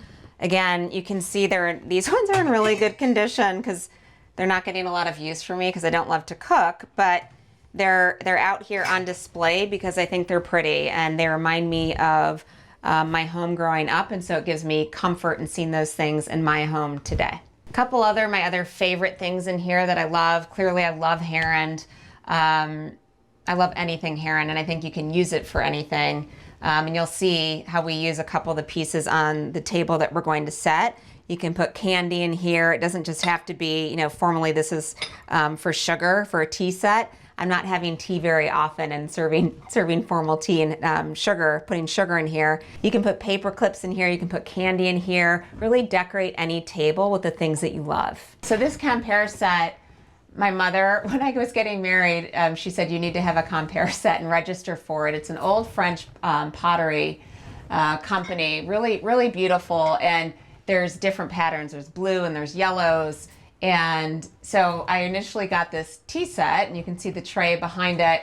This was the new one that I got that was, it's now 25 years old, which is pretty. And then I actually saw at a house sale or an estate sale they had a set that was for really inexpensive. And I thought, my gosh, I have to get the older one as well. So you can see the difference between the old and the new. So I got another set and I thought, okay, now I have 2 sets. The girls can't fight over it. Each get one. Easily accessible for entertaining, right across from the pantry. We set up this bar area, dry bar area, where the kids can get drinks and run in and out. We have kids here all the time. But I also set up a formal bar where I have a lot of my grandmother's crystal. Again, my grandmother set very formal tables, and I was fortunate enough to receive some of the items from her. But I've even added to that over time, like Madison, which is a phenomenal store here in Dallas in Highland Park Village. They were having a warehouse sale, and I went and I got these beautiful, crystal glasses. Can you hear that? My mom and grandmother always said, if you cling it, it's crystal, and you can hear it. If it's not, it's glass. But I've added to the collection over time to make it colorful, so you can see a lot of greens and yellows and pinks, and I like to have a very colorful layered table. This is where we put some of our everyday glasses, and then I've got some of the opaline glasses up on top, which I got from KRB NYC in New York, except for the blue ones I purchased at Round Top when I was there antiquing. But again, you can see I mix high and low. You've got silver here, you've got drink stirrers, you've got cocktail napkins here at any time. These are from Cheffany. She makes the most adorable cocktail napkins. I got those at Madison as well. I think I got this wicker rattan tray. I don't know. I think I got it at Marshall's home store on sale. This was like $12. And then on here, like this ice bucket was my mom's. This is recent. I think this is from Two's Company. You can see the little shell toothpicks. I thought this was so cute. I had to get it for the bar area. The animal theme continues. You can see a monkey here, and I've got lemons here. So I use them for cooking or slice them up for drinks so that they're accessible and ready at any time. So this is an area I wanted to make it very intentional so I could easily grab things to set up a table very quickly. And again, with the thought being, if I can see it, I'm going to use it. I went to university, and I was always going to grow up and I was going to be a teacher. And I was a teacher for 3 years, and then was in commercial real estate, and I just wrapped up a 25-year, what I call corporate America career, and am now focusing 100% on what is my passion, which is interior design. So I've dabbled in interior design over the past several years, having remodeled 5 of my own personal homes in the last 10 years. And I've learned a lot, build relationship with tradespeople, tested and experimented with different fabrics and materials, and have been able to take from my background and what my grandmother had and what I grew up with with my mother, and what I've learned working at auction houses and with travel and studying abroad, different things along the way, to curate sort of who I am today. I always say, I've raised 2 children. I had a very busy corporate career, spent a lot of time traveling, and had this love and passion for interior design, but I was never really able to scratch that itch because I was too busy focusing on raising my children and a busy corporate day job. And so I hit some milestones this year where I turned 50. I had 25 years in corporate America, and I said, now's the time for me to scratch this itch. And I always say you can't have it all. You can have it all, you just can't have it all at the same time. And I couldn't decorate while I had my corporate career and was raising children, and so now I'm going to focus on the raising the children and my interior design career. So we're back in the solarium now, and this is another sort of closet for me, but this was formerly a greenhouse that we had cased in, and we kept these original shelves, and it's a planning area officially. It has a sink here, and I keep a lot of my vessels here. So blue and white vases. There's a white ceramic whale right here that I have some plants in. A swan that I picked up at an antique sale. A couple of these vessels I got, these tulip ones, they're newer from Coco and Dash here in Dallas. So you see a lot of different things here, but how this connects to the table that we're going to set, I want to pick a centerpiece. And the centerpiece I have in mind is a green frog. Again, the theme is a spring table. And I thought this frog right here would be really fun. It's a Jean Roger frog. from France, and they sell them at KRB New York City as well as Ellis Hill here in Dallas. But I got this one off of the Facebook Marketplace yard sale for about $150, which is a steal because I think in the store there's something like $800 or something ridiculous. So got a fern in here from Tom Thumb, which is our local grocery store. So get an $8 fern I put in this frog, and we're gonna set him in the middle of the table and then go set the table. So let's go. So we're gonna set him down on the table here. So we've got our blue and white butterflies with this fun tablecloth from two young girls who own Gattapard Home in Washington, D.C. And then I've got my fun frog planter here with my $8 fern from Tom Thumb. All right, let's get started and set the table. All right, so where I like to start with the table, and just to make it casual and give it a layered look, I have these brown rattan placemats. I got them actually at Pier 1 Imports, I think like 5 years ago. And I think they just add a more casual touch to a more formal table and give it a bit of dimension and scale. Here are napkins that we took from the previous room. And then I'm gonna set the plates down. So these are the fun, sort of green and pink plates that were from my grandmother, the Gloria Vanderbilt plates. So I'm putting each down here.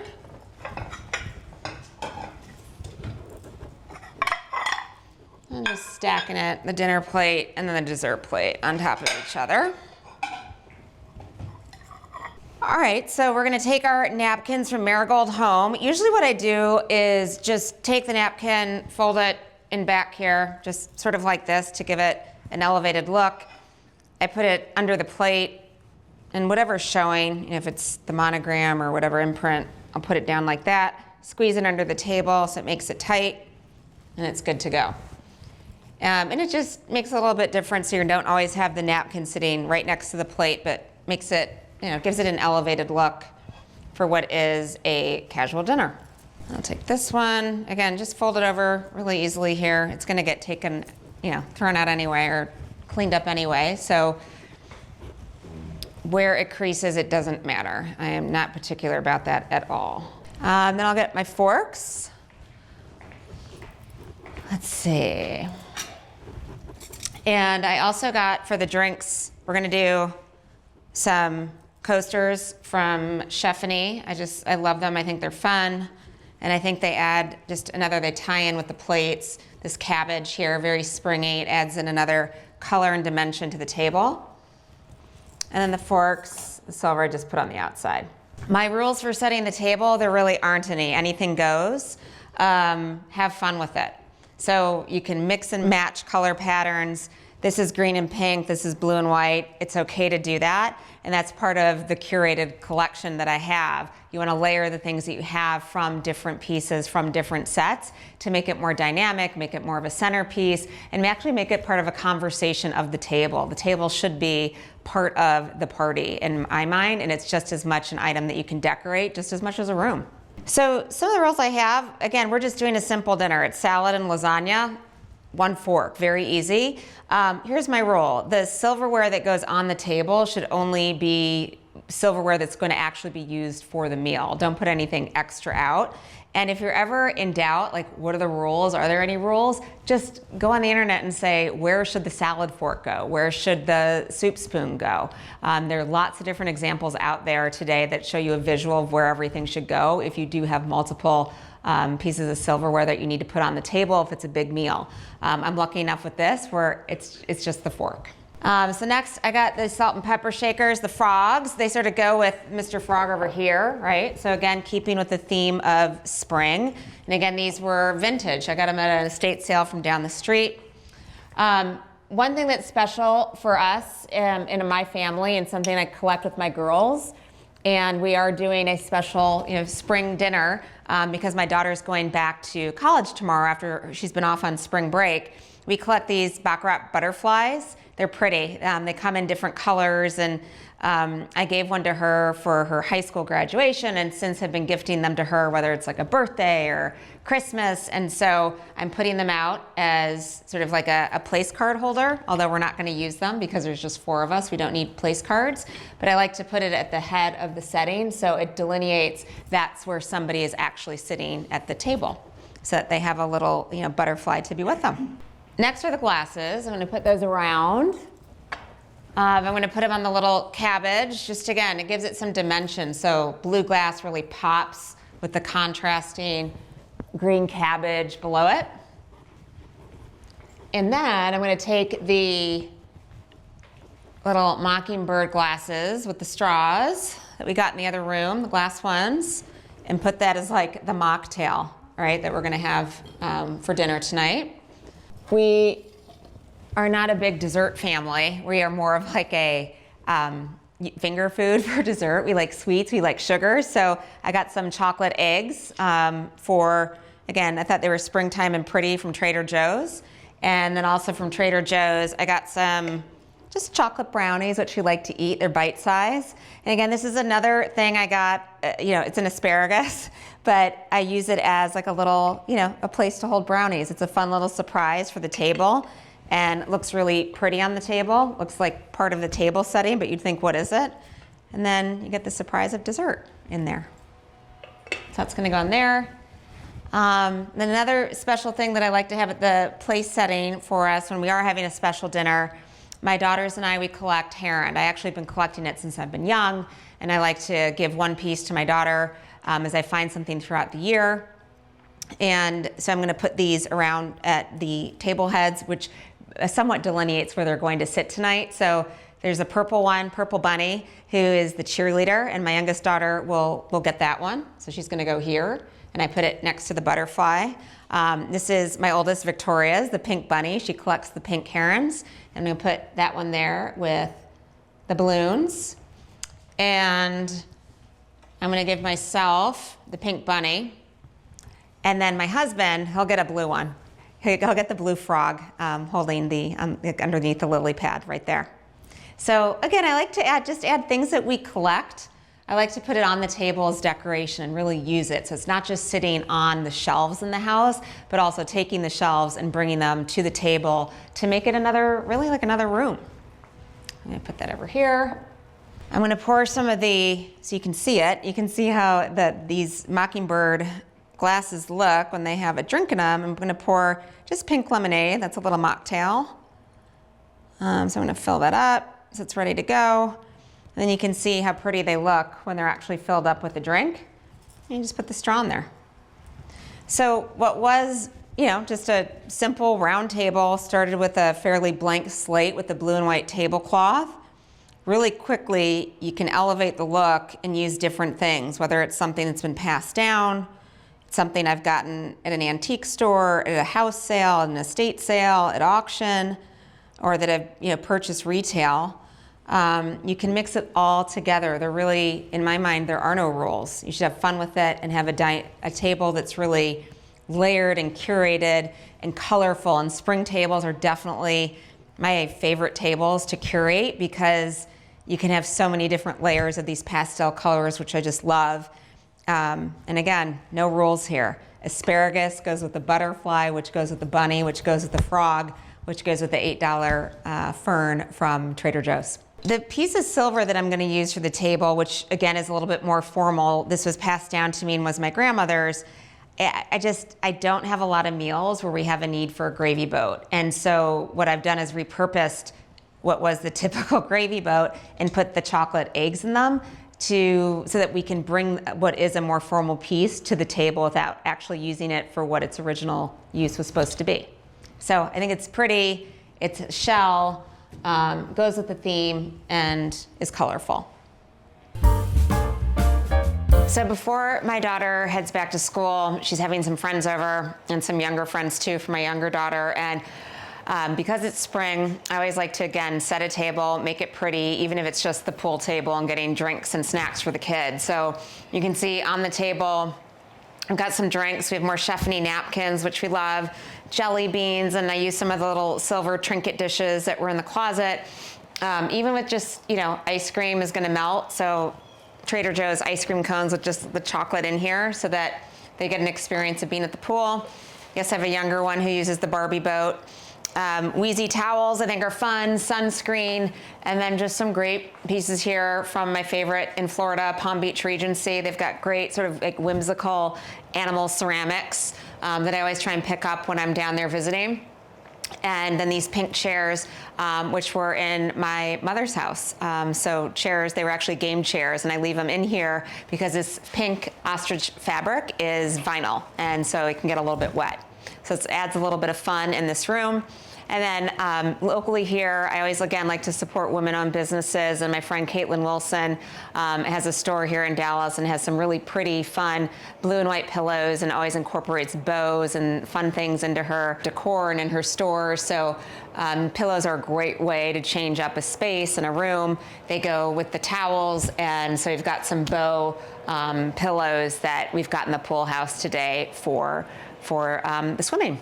So when my husband and I moved to Dallas 10 years ago, we were in a rush to find a house because my daughter was going to be entering 4th grade. We had a finite number of blocks that we were able to look at and homes that were actually available. So we got a home, we renovated it, and when I got to Dallas, I realized how hot it actually was, and we had no place to swim.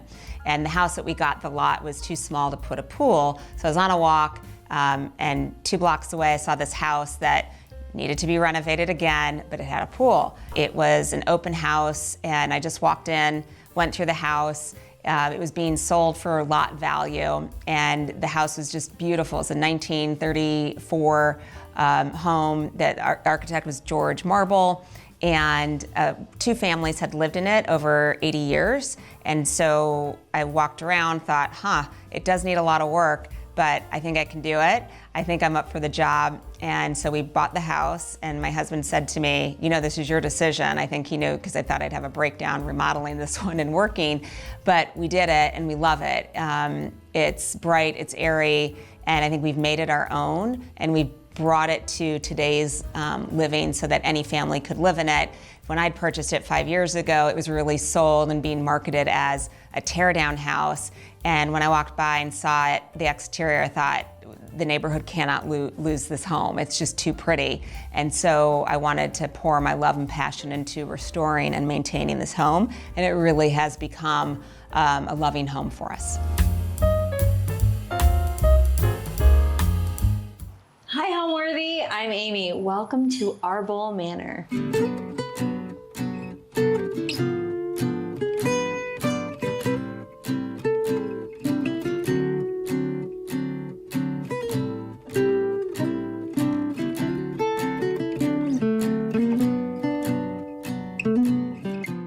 You're watching Homeworthy, where we believe every home has a story. Before today's episode, click the join button below to support all of the storytelling we do on this channel.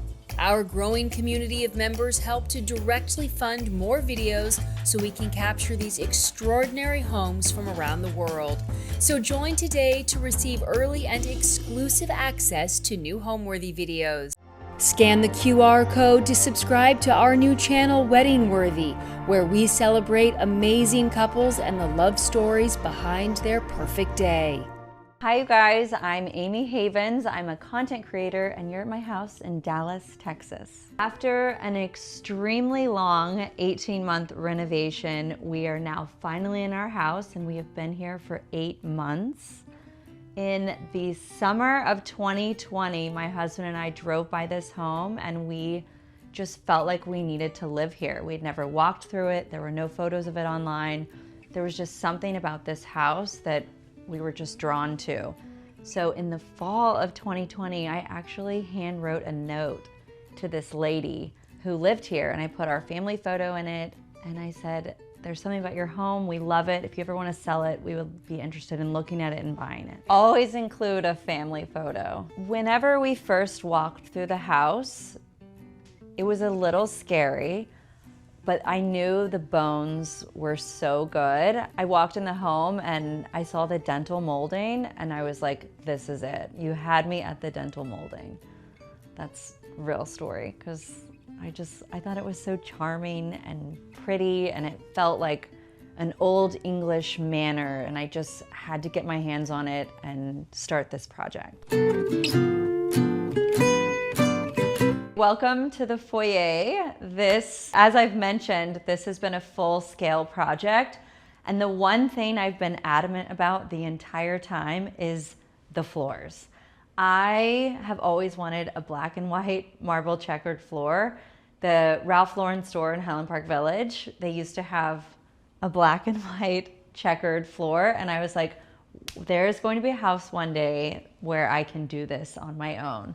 So I did it, and this is our foyer. And I love this foyer so much because it is such like very casual, but also like feels very grand at the same time. If you notice, or you will notice throughout the house, all the hallway sconces are the same, which I think is like something that makes the house like very cohesive. Also, in a large scale project, it makes it very simple because you have one, we call these the house sconce. And so we have one sconce style that is throughout the home. Even the runner that's going up the main staircase, we call this the house sisal. So all the rugs are the same in common areas, which again, on any size scale project, it makes it like very uncomplicated when you need, 7 of the same runners. It just makes it easy, which we like things that are easy and not complicated. My favorite thing from the foyer is this portrait. We call him Uncle George. This man, we have no idea who he is, but it was in my grandmother's home since my mom was a little girl, and my grandmother moved into an apartment like a year ago, and she asked everyone in the family, like, who wants Uncle George? And I was like, I will not waste a phone a friend except for this. And this is like the one thing that I like grabbed from her like forever home that I thought like, I was like, I know the perfect place for him. So he's just like our guy. He's kind of creepy, but I kind of like it. He's like the house like watch. We do have florals regularly. Sometimes they look a little hodgepodge because I do them myself. I did not do this myself, which is why it looks beautiful. When deciding what we wanted in this space in the foyer, I'm not sure if you can tell, but it's like a bit rounded. It gets wider right here. I feel like the natural thing to do with your foyer is put a bench. You're like, oh, I need a built-in bench, like a mudroom kind of thing. And I'm like, well, my kids can learn to like put their things up when we come in the door. So I found this at our designer's store down the street, Process Home.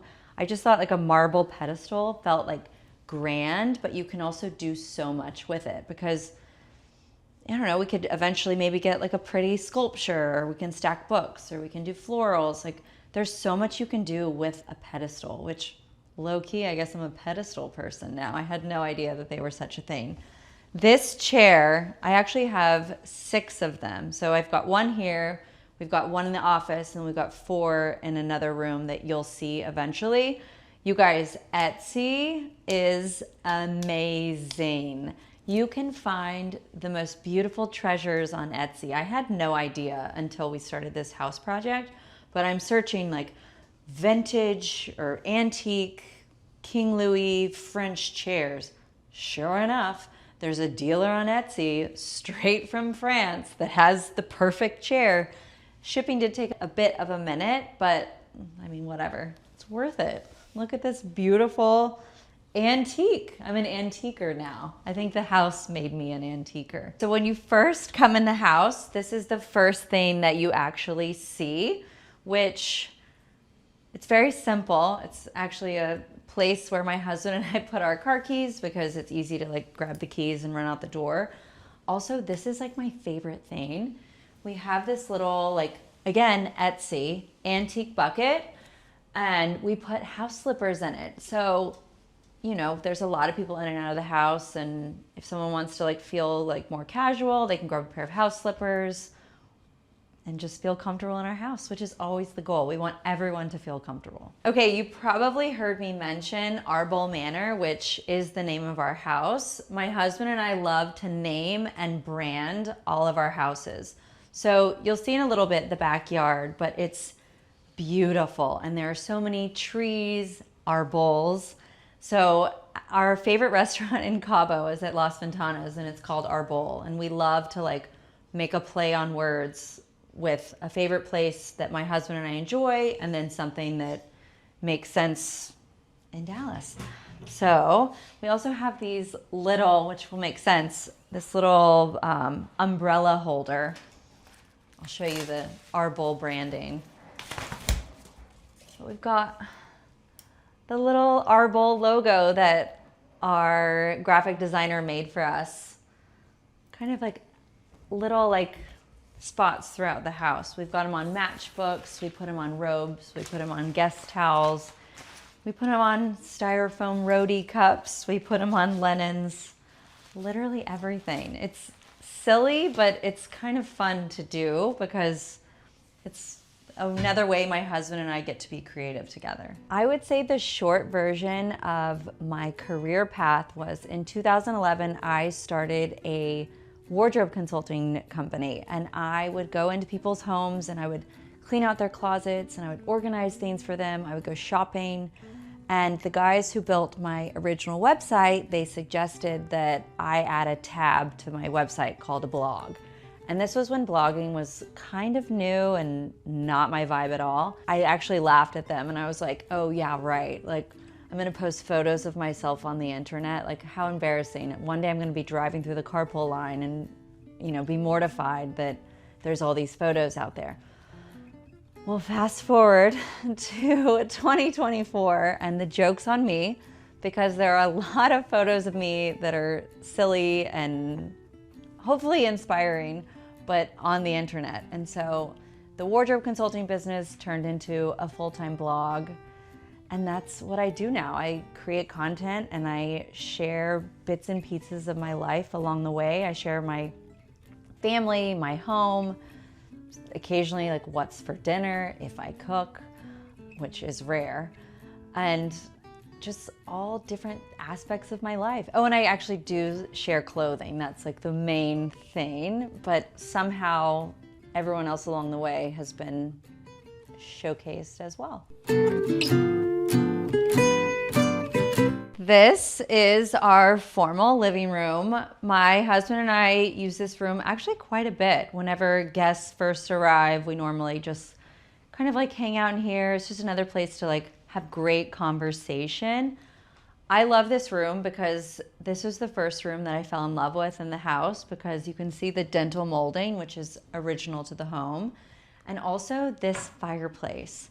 So the home was originally built in 2004, but they kept the fireplace from the house that was previously here. And so I kept it as it came. It's just has a sealant on it. It's the natural wood that was already here, and I just felt like it like starts, it's like the first thing you see in the house, and I feel like it's how the house started.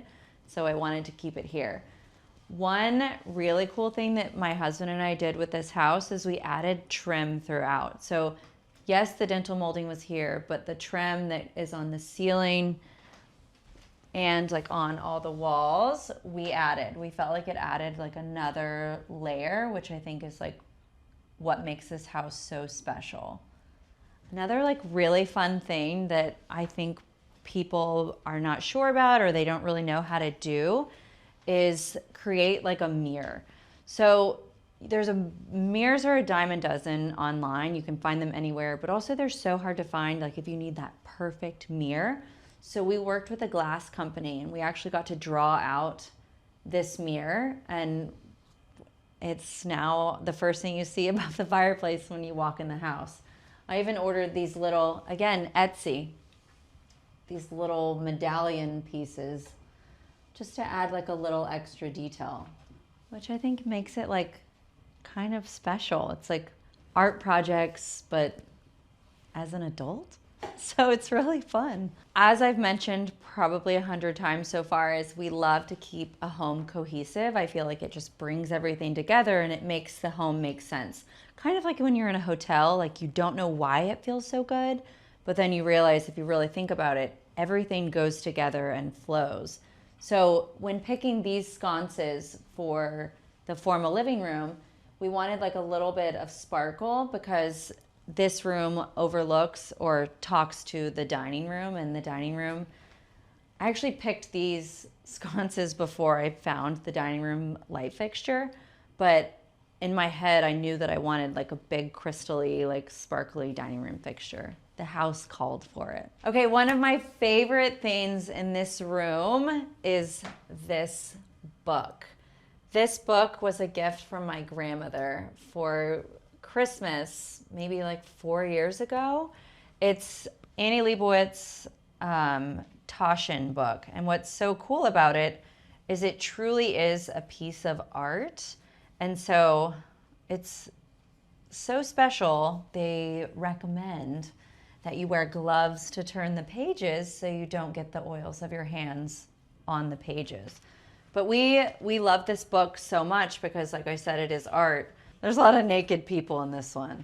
Oh, I love this one. Perfect. This is a good one. No, this is very clean. So yeah, you can change the pages or flip the pages to kind of change the way the space feels. We often keep it on the Ralph Lauren page because he's a vibe. Again, as I said, the house is called Arbol Manor after like our favorite restaurant at Las Ventanas. You guys, we got this piece from Las Ventanas. It's from a Mexican artisan, and we thought it was really cool. So we've always kind of liked to collect like pieces from places that my husband and I like because, again, it kind of makes the house feel like us. It's quirky, but it also just works. And I think that that's like a fun thing with your home in general is when decorating your home, like it doesn't matter. Like if you like it, put it in your house. In terms of decorating the house, that was actually such an afterthought. It was first off, how are we going to renovate this house? We touched every single surface in the home. New windows, new doors, new floors, new walls, new sheetrock, new molding, new trim, every single thing, new lighting. We even built a structure in the front with a garage and an apartment above it. It was a very large project, and I think looking back on it, had I known what a large scale this would be, I would not have done it. But I have no regrets, and I'm so happy that we're finally in the home. Now I'm gonna take you guys into the office. The wood in this space is all original. It's actually the only thing we did not touch in this house. It just felt like so warm and cozy, and I knew that we could fill it with so many fun treasures from places and things that we like. Also, we filled it with a lot of treasures from half-price books because who has this many books just like lying around? So everything is intentional, but it's become somewhat of a collected space. One thing that I do want to point out is the photographs behind me. What's so cool about these is my husband and I made them.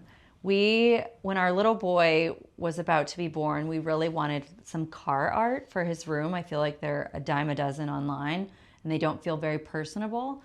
So we hired a photographer to take photos of one of the Porsches that we have. And so I don't know if my husband's he's not in these, but there's some that like you can see his arm or you can see a watch. And then we just had them matted and framed, and now it's art in our house, and it's very us, and we love that. Whenever I moved into this house, I went on like a very big Etsy kick. And so this was more Etsy stuff. I was like, I need an old phone. My kids picked this up and they're like, what is this? So we're also educating at our house. My husband uses this space the most. I occasionally come in here and I'll like take a phone call. If one of our kids is in trouble, one of us will sit at the desk and they get to sit here and we have a chat. it's just a very good meeting place. And I love how you can see the front, and then when you are sitting at the desk, you just have like a very lovely view. We always love to keep fresh orchids. Yes, these are real. She's a planter. So we try to keep these alive, which is always kind of a struggle, but they look really good today. So I'm happy about that. This is a library table, and the lady who lived here before us, we actually bought it from her. She was an antique collector, hence why the house had like the best bones. So before we closed on the house, we got to walk through the home and put little tabs on if she would let us buy some things from her. So there's like still a little bit of her in the house, which is cool because she started all of this and she had the original vision. And I feel like I just like got to come in and like finish it for her. So we're in Texas, and so we love Texas artists. This piece is by John Fleming. It's one of my favorites. We have a lot of his pieces throughout the home, which he's a friend, and so it also is like fun to have your friend's work hanging in your home. One funny thing that my husband has done throughout this home is he has cigar boxes everywhere. They're little humidors. And so when people come over, he always offers them a cigar. I am such a fan of websites like Cherish or First Dibs. So I actually found this chair on Cherish, and it was the same colorway, but the cushion was not my style. So we picked out this fabric and had the chair recovered, and now it looks very much like a chair that belongs in this house, and it feels like us. Another thing that I did was do the little matchback pillows to tie the office chair and the office seating chairs together. Now I'm going to take you guys to the dining room. Welcome to our dining room. We actually use this space all the time. One of my biggest things with a dining room, if you're not using the spaces in your home, then either change the space or change what the room is supposed to be used for to accommodate your lifestyle and your family. I know I'm probably going to say this about every room in our house, but this is actually one of my favorite spaces because of the chandelier, which this chandelier, I call it my best treasure hunt find ever. I was out of town and aimlessly scrolling through Instagram, and I saw this chandelier in the back of a photo from a local consignment store. So I immediately zoomed in, I called the store, and I'm like, hi, what is that like dingy light fixture in the back? And they're like, oh, no one wants it. Here's the price. And I bargained with them. This is the best steal of my entire life. I had it redone, rewired, polished, shined up, and now it just sits in our house, and it's one of the first things you see when you walk in the home, and I am obsessed with it. One thing I love about this dining room are the built-in cabinets. These are original. We just had to have the new door fronts and new hardware and new glass, but the actual cabinet did exist. We added the mirror in the back to reflect light and make it feel like a little bit more moody and dressy. So we like to put all of our like glassware and just different little things that we've gotten along the way. This is actually my favorite side. So this is where I keep like a lot of my china. These little teacups are all from my grandmother. Again, when she moved like a year and a half ago, she had all of these little teacups, and so I thought that they would be perfect in our home. I have a lot of different china and place settings that I just think are like very pretty. It's always fun to set a table. Like, I mean, for Valentine's this year, we set the dining room table. My kids helped me, and our family, just the four of us, had dinner in the dining room. We actually ordered pizza and ate off of china in here. And my kids thought it was the most fun night they've ever had. So again, I encourage you to use all of your spaces because don't always save your china for a fancy dinner. Like, eat pizza off of them. I often get asked what color are the walls in the dining room. This is actually like a very subtle grass cloth, which I think it looks really cool. It adds like a layer of texture. Another thing I did not mention were the drapes. We have, again, I've mentioned that we have a house sconce, a house sisal. These are the house drapes. I actually used the same fabric for window panels in every single room in the house except for the office. My kids' rooms, all the guest rooms, all the living spaces have the same fabric, which in my opinion makes decorating a home so much easier. You pick one and then you get them all done for every space. Welcome to our kitchen, which is such a lovely space in my opinion. We completely redid this. As I mentioned, we redid pretty much everything in the house. The kitchen island used to actually have a cooktop on it. The refrigerator was over here. This was where the fridge currently is, was a china cabinet. With this space, I really wanted to see like wood. And so I feel like in our previous homes, we had white kitchens, and I love a white kitchen, but I wanted to really mix it up and just feel like this house had been here for a very long time. So the whole kitchen started with obviously the cabinetry and me committing to the wood cabinetry. And then we picked all these slabs. It was one of the first slabs that I saw at the marble slab yard. I think that's what they're called. The slab yard. And so I just thought it was like it just was loud, but also like refined at the same time, which I think made it really cool. I also decided on this countertop edge just to give like a little bit more detail in the kitchen, which I feel like a lot of kitchens, you're just play it safe. And I kind of wanted to get like a little crazy with the marble edge. When it comes to cooking, entertaining, all the things, I am very good at ordering in. I often get asked like, are you worried about your marble like getting damaged like with cooking and parties and kitchens? I do not care. I actually call it party marble because I think that marble in general tells a story with all the veining, but with every, ring mark or stain or anything, it's just kind of like, oh, well, it's okay. Like, you have to live in your house. I would rather have marble and live than, I just don't want to worry about it. And I don't worry about it.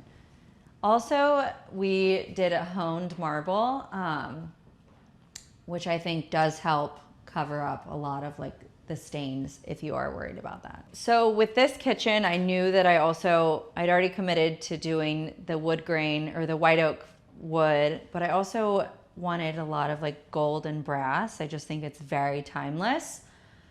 I saw this stove at the showroom. It's Bertazzoni, it's Italian. It's beautiful. It also works very well. And I just think it elevates the kitchen. And it also ties in with the brass on the stove with all the brass hardware. I think it looks really pretty. Something that is very original to the house is the fireplace. This is actually a double-sided fireplace. So our main family room is on the other side. So it still feels like you're connected to like if someone's in there watching a movie or the kids are like reading, but you're also like in the kitchen. And I love a fireplace in a kitchen. It makes it feel like a really old house. Welcome to our breakfast nook. This is where we have almost every single meal. What makes this space so special is this table. So again, this was another exquisite piece done by Process Home, and we use it all the time. Whenever we first found this house, this was a space, this was actually a doorway that went to the outside, and that just didn't work for us. There's a lot of doors in this house.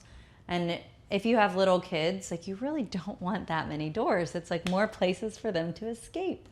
So we decided to swap the door, change it to a window, and just build in this grand built-in banquette. And so we can fit so many people around this table. It's fun for game nights.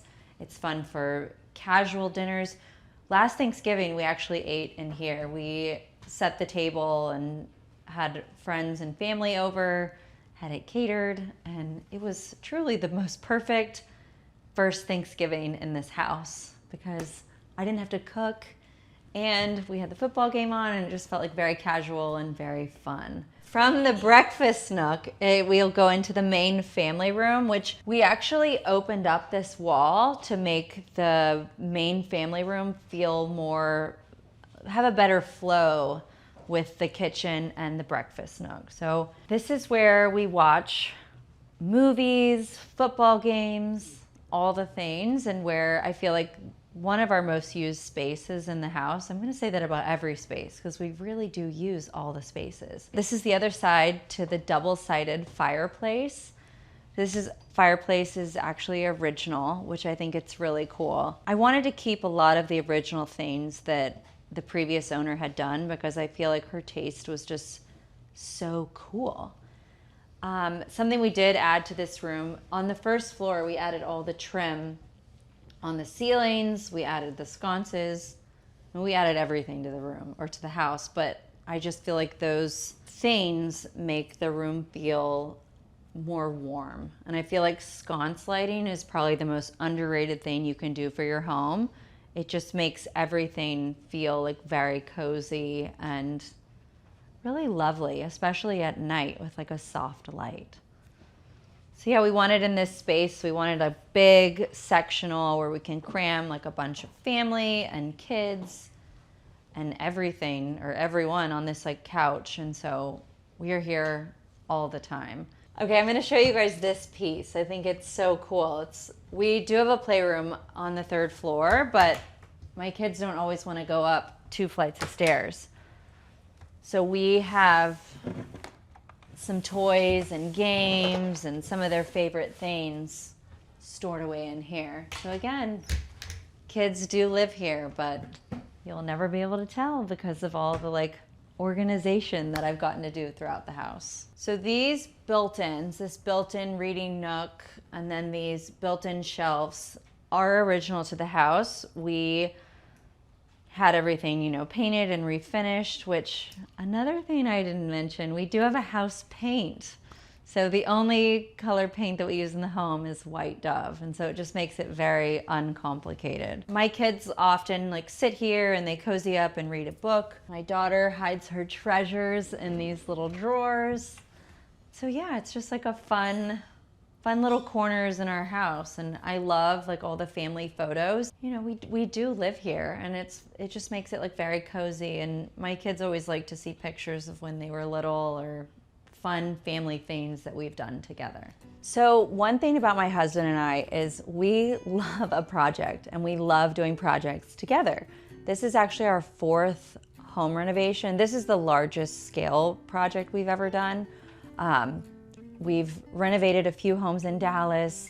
I built a home long distance in another state. And then this was kind of like the grand finale, which I say it's the grand finale, but you never know. But truly, I'm already implanting in my kids' minds that they will get married here. So hopefully this really will be our forever home. But the way I got started sharing the house was, I've always shared my life online, or I guess for the last 13 years, which is a big chunk of my life. And this house just organically became something very easy to share. It's really silly when you think about it, but you know, people want to know like what goes into renovating a home. And for me, it's second nature at this point, but people are curious. Also, people are nosy. People want to know like what you're doing and what changes you're making or what selections you're making. But it just became something that was very natural for me to share. And so I did it.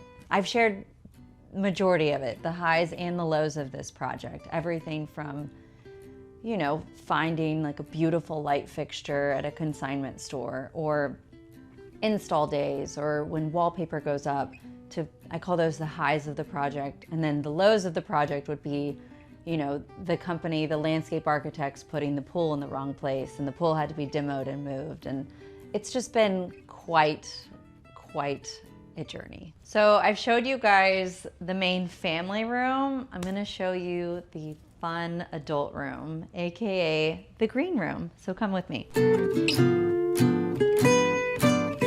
Welcome to the green room, AKA our bar at home.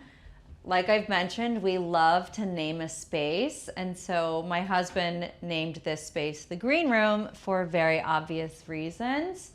The green room started with us kind of wanting our own like at-home bar or gathering place. So I found this wallpaper at a showroom and I loved like the horses and all the colors and I loved the green. I also had said that when we started this home project that I wanted to find a place to incorporate green marble. And so the green room kind of like came about because of that. I was like, I really want to just like go for it. Because this room or this house really is like very cohesive. This is kind of like me being wild, I guess, like having a green room. So we have a lot of like parties or we'll come here with friends and just hang out. My husband and I often just sit in here and like have a conversation or just like hang out, if you will. It's truly like our biggest like hangout place. And everyone kind of knows like, oh, we're gonna go to the green room. It's kind of where you start the night or where you end the night, which makes it a very fun space. My husband also collects tequila. So he has a lot of different options. If I knew anything about tequila, I would like guide you through, but I just know that the bottles are really pretty and they really enhance my green room vibe. So yeah, this is where we often just kind of like hang and we'll sometimes have a bartender come in and just make margaritas for everyone because they always taste better when someone else makes it. We also have, some wine storage. One thing that is like really cool about this space is this is actually a dishwasher. So I kind of put them in like throughout the house, like dishwasher drawers, refrigerator drawers. We've got freezers. It just kind of makes things like disappear, but also like you can really exist like on this side of the house without having to run over to the kitchen. Okay, so I introduced you guys to Uncle George, the art piece in the foyer. I want to introduce you guys to Jose.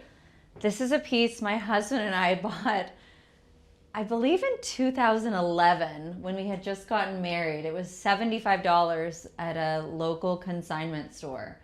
And the piece was called No Way Jose. And somehow Jose has always ended up, he was in the dining room at our old house. At another house, he was in a formal living room. He just kind of like always makes his way to like a very special place in our house. And so whenever the bar started coming about, my husband obviously is a big fan of tequila. He loves trying different tequilas. Jose he just vibed in this space. So Jose really is the green room mascot, if you will.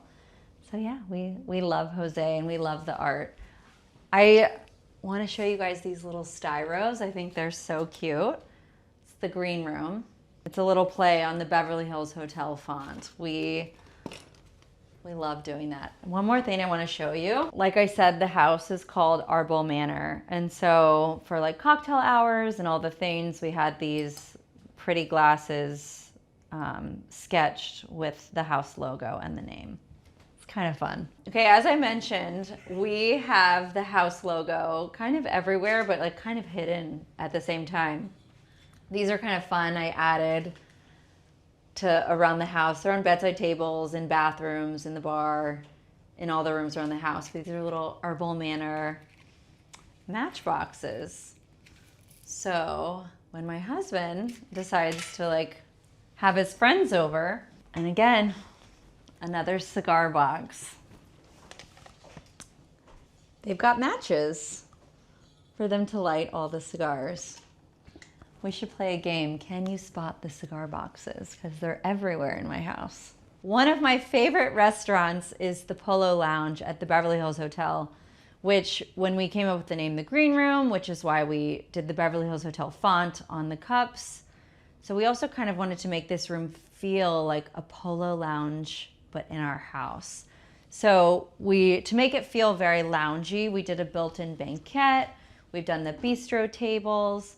We did the sconces that kind of felt like very masculine and that gave this like Ralph Lauren like aesthetic. One other thing that we did that's pretty cool in my opinion is we wallpapered the ceiling. We wanted something that was like very reflective, but also made the ceiling just feel like lower and made the whole house just like very cozy. One thing that I think is like kind of fun is this little champagne bucket, which again, this is filed under an Etsy treasure find, which we love a treasure hunt. I think if you gave me an item to find online, I could find anything. We added these little seats for extra seating. They're on casters, so we can roll them around. We can move them into another space that's right off of this room. This room just really like, it flows with the house and it also like really just works. One thing that's like kind of cool that you can do in your home is, you know, we had the can lighting surrounds, we had them painted to match the wallpaper. Another thing that we did is all of the speakers, they don't really look like speakers. They were painted over to kind of like blend with the ceiling. Basically, the sound system is really good in this room, but you don't even know that there's speakers in here, which I think is really cool. Now I'm gonna take you guys upstairs to see some of the bedrooms in our house. So excited. Welcome to the entryway to Wade and I's bedroom. I wanted to point out something that is one of my favorite pieces of art in the house. It's these two pieces that are in the entryway to our bedroom. These actually are from our honeymoon. We got married almost 13 years ago, and 13 years ago when we were on our honeymoon, we were sat next to an Argentinian artist at dinner. We were in Monaco for our honeymoon, and we were at Hotel de Paris, and we were next to, his name was Horatio Cordero. And he's now deceased, but his works of art are shown all over the world. They're in the Met, they're in South America. He's just so talented. And so this was a napkin from Hotel de Paris when we were actually having cocktails with him. We, you know, again, it's like when you join tables in Europe, everyone's just like friends over there. And he took a Sharpie out of his bag and sketched this piece on the linen napkins from the bar at Hotel de Paris. And it says, just married, like Viva los novios, has the date when we were there, and then it says Monaco. And then this is one of the cooler things. This was another night we actually like befriended them, and they invited us because, you know, we were the two little kids. We were 24 when we got married. And so they invited us to dinner. This was the night before Prince Albert got married in Monaco. And so Giorgio Armani was there doing the princess-to-be, her wedding dress. And so somehow we ended up at dinner with the same artist, Horatio Cordero, and we were with Giorgio Armani and this whole like fun group of people, and all these pieces were made. And so I just put them in my bag because they gifted them to us, just said, you know, congratulations on getting married. So we've always like kept them in like very special places in our home.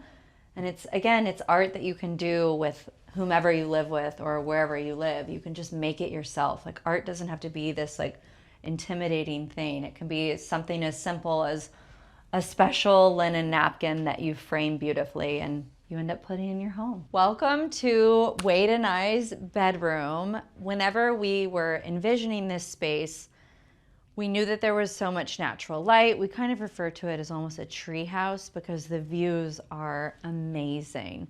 We can see the water from our bedroom, which I think is really unique, especially in the heart of Dallas. I wanted our bedroom to just feel like very crisp, clean, cozy, but also like you're in a hotel, because I feel like at the end of the day, you really want to just like unwind and just put your head on a pillow where you just feel like very relaxed. And our bedroom just makes us feel like very like at ease and relaxed, which is why I love it. So what's kind of fun about this bedroom is I'm going to show you guys a piece in the corner. It's another piece from the original homeowner, she had this in a downstairs bedroom, and I just thought it was so, so pretty. I use it to store old calendars, but I just think it's like very nice to have collected pieces throughout your home. This is one of my favorite little nooks in our bedroom. This is a place where my husband and I will drink morning coffee, admire the water, watch a little TV. It's just like very calm in here, which I think is something that is very important when you're creating your bedroom and your personal space. This is another really cool light fixture. This one is actually from a local antique store. I think what's so special about this house is how intentional everything is. And I think that by adding an antique, it just makes it feel like very lived in and very cozy. I feel like with this house in particular, it just felt like it needed to be very collected and cohesive, which in our previous homes, I've always been very big on like making the home cohesive. But there's something about this house that I just wanted it to feel like very warm and kind of like a store, I guess. I know that's kind of a weird way to describe your home, but someone once told me you should always walk into someone's home and never know if children or dogs live there. And I don't know if that's like a good thing to say or a bad thing to say, but it really resonated with me. And so I've found myself when creating this space or a home in general to find a place for everything. So we truly have used every inch of this home. You could open any cabinet, any drawer, and I've organized it. Everything has a place, but in regards to decorating the home, I just wanted it to feel like very moody and like a vibe, like where you come in here and normally we have like music playing throughout the home, and you kind of feel like you're in a hotel, and maybe some people don't like that, but we like that, and so that's kind of all that matters. Welcome to Wade and I's bathroom. This bathroom is so good in my opinion. I think something that makes it like very unique is that we decided to do the wood floors in the bathroom. Something that's like often asked is, does your wood floor, like does water get on it? Is that weird having wood floors in your bathroom? We're adults, and so we know not to like throw bath water out of the bathtub. So wood floors are great in a bathroom if you're just looking to like make it like a little bit more warm. With this space, we kept the bones of how it originally was. We just completely started from scratch-ish, I guess. I picked out this marble. I thought it was like very pretty. It just felt like very much like a bathroom marble, if you will. I mean, actually I would put this marble anywhere, but I loved it so much. I wanted to see it all the time. So I put it in our bathroom. We did it on the countertops, we did it in the shower, and then also surrounding the bathtub. I wanted to do it like, or put the marble like up the walls and around the bathtub. Another question I often get asked about bathtub, a freestanding versus a built-in. I've had both, I love both, but with this house, I really wanted a built-in tub because there's nothing nicer than sitting in the bath and being able to put like all your products along the side or even your phone. Because if you have a freestanding tub, I feel like all my stuff would just fall off the side or into the tub, which defeats the purpose. Something that's really pretty about this bathroom is this antique light fixture. As I've mentioned, we wanted to just like incorporate like a lot of unique things into the space. One thing that is one of my favorite things, I guess, with our shower, we put speakers in the shower, which it's so fun to like get dressed and like you turn up the music, turn on your favorite songs, and just listen to music like while you're shaving your legs, which is a luxury to say the least. So yeah, this is our bathroom. Wade and I both have our own vanities.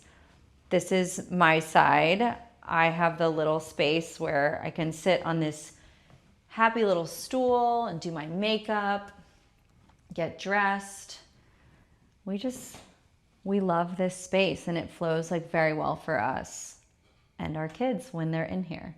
Welcome to my daughter's room. This is my daughter, or our daughter Vivian's room. She's 3.5, and it's truly like such a happy, girly space, but also childish, but also like young adult at the same time. I feel like she's really going to be able to grow into this space. So this whole room started with the wallpaper. I feel like when I was little, I had floral wallpaper, and I wanted to do something similar for Vivian. And so we picked this like very girly, kind of like not too pink, not too blue, just kind of very like subtle wallpaper. And then we did a matchback fabric for her bed frame, which I think is very charming and pretty. As you'll see when you see our little boy's room, he has a chair in his room. So for my daughter, I wanted to mix it up and do a really cute little couch. She often reads here, she takes naps, she does all the things on this, and I feel like maybe when she gets older, if she needed a desk in her room, this would be a really nice place for a desk. But for now, like a nice love seat where we can like read stories at night works very well. I want to point out one of my favorite things about Vivian's room is her bathroom. It is so girly and the most fun thing. Like I mentioned, for the green room, I wanted a green marble. For my daughter's room, I wanted a pink marble, because what is more girly than pink marble? So we kind of went with this like peachy pink Beverly Hills Hotel marble, and I think it's so fun. And we did a pretty color to match back to the marbles. Cute little like just little brass knobs. I did brass in her bathroom just to make it like a little bit different. Throughout the rest of the house, besides the kitchen, we have just polished nickel, but I think it's just so cute. And one thing that I have admired for years, even when my son was born, were these little bow sconces. I think they're just the cutest thing ever. And so I knew immediately that I wanted to do those bow sconces when we figured we were going to redo this bathroom and move into the house. This bathroom actually used to belong to another guest room that is next door. Originally in this house, my son's room and my daughter's room were connected via a large bathroom, and they were Jack and Jill, but having a boy and a girl, I wanted Vivian to have her own space. And so we knocked out this wall, we added the double doors, and we made her own bathroom for her. Vivian loves this bathroom so much. She has cute little drawers filled with like all of her bows. She has her pretend makeup, which she does her morning glam every morning. And by glam, I mean she puts her pretend lipstick and pretend blush on before she goes to school. It's pretty cute. What do I love most about my home? You guys, I love everything about it. Everything. There's not a room that I don't care for. Actually, there's one thing I don't like about it. We've got a tiny closet in the back that I'm about to like redo and wallpaper. Like that's how like crazy this house is. But I just love how everything is like so pretty. I think it's a beautiful house. I love that it's on the water, which there's a pond in the back, which is pretty cool. It's very like whimsical for our kids. Our kids can run around and they can play, but they can't hurt anything. And so I think that that's something that's really cool about this home, is it looks beautiful, it is beautiful, but it's also like very functional for a family to live in it. And we do use every single room. Welcome to Ralph's room. When we started designing this space with Lonnie, I knew I wanted Ralph to have a similar color palette as his sister Vivian. We've kind of kept with like the sky blues and the light blues, but I also wanted it to feel like he's really going to also grow into this space. And so we decided to do this upholstered bed for him in this like lovely sky blue fabric, the window pane sky blue. And one of my favorite things that Process Home did were these bedside tables. I feel like he is going to have them forever. Or if he doesn't have them forever, I will have them forever because they are so refined, so classic, also masculine. They're lovely for a 6-year-old's bedroom, in my opinion. One thing that we did keep from the original owner of the house was the paneling on the wall. We refinished the paneling, but I thought it was so cool to do something different or keep something different than my daughter has wallpaper. My son has this like really beautiful wood paneling. Something that I've mentioned throughout this home tour is art. And I mentioned it down in the office, the Porsche photos that we had done before Ralph was born. And this was another one. This is actually my husband's arm. And again, we had a photographer do this, and this was in his original nursery.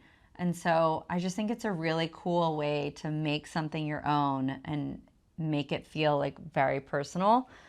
So now Ralph has a really cool picture of his dad in one of his dad's favorite cars in his room, which I think is like it's really special. Something that's really fun is Ralph's fixture. This is actually his original fixture from his nursery when he was born in 2017.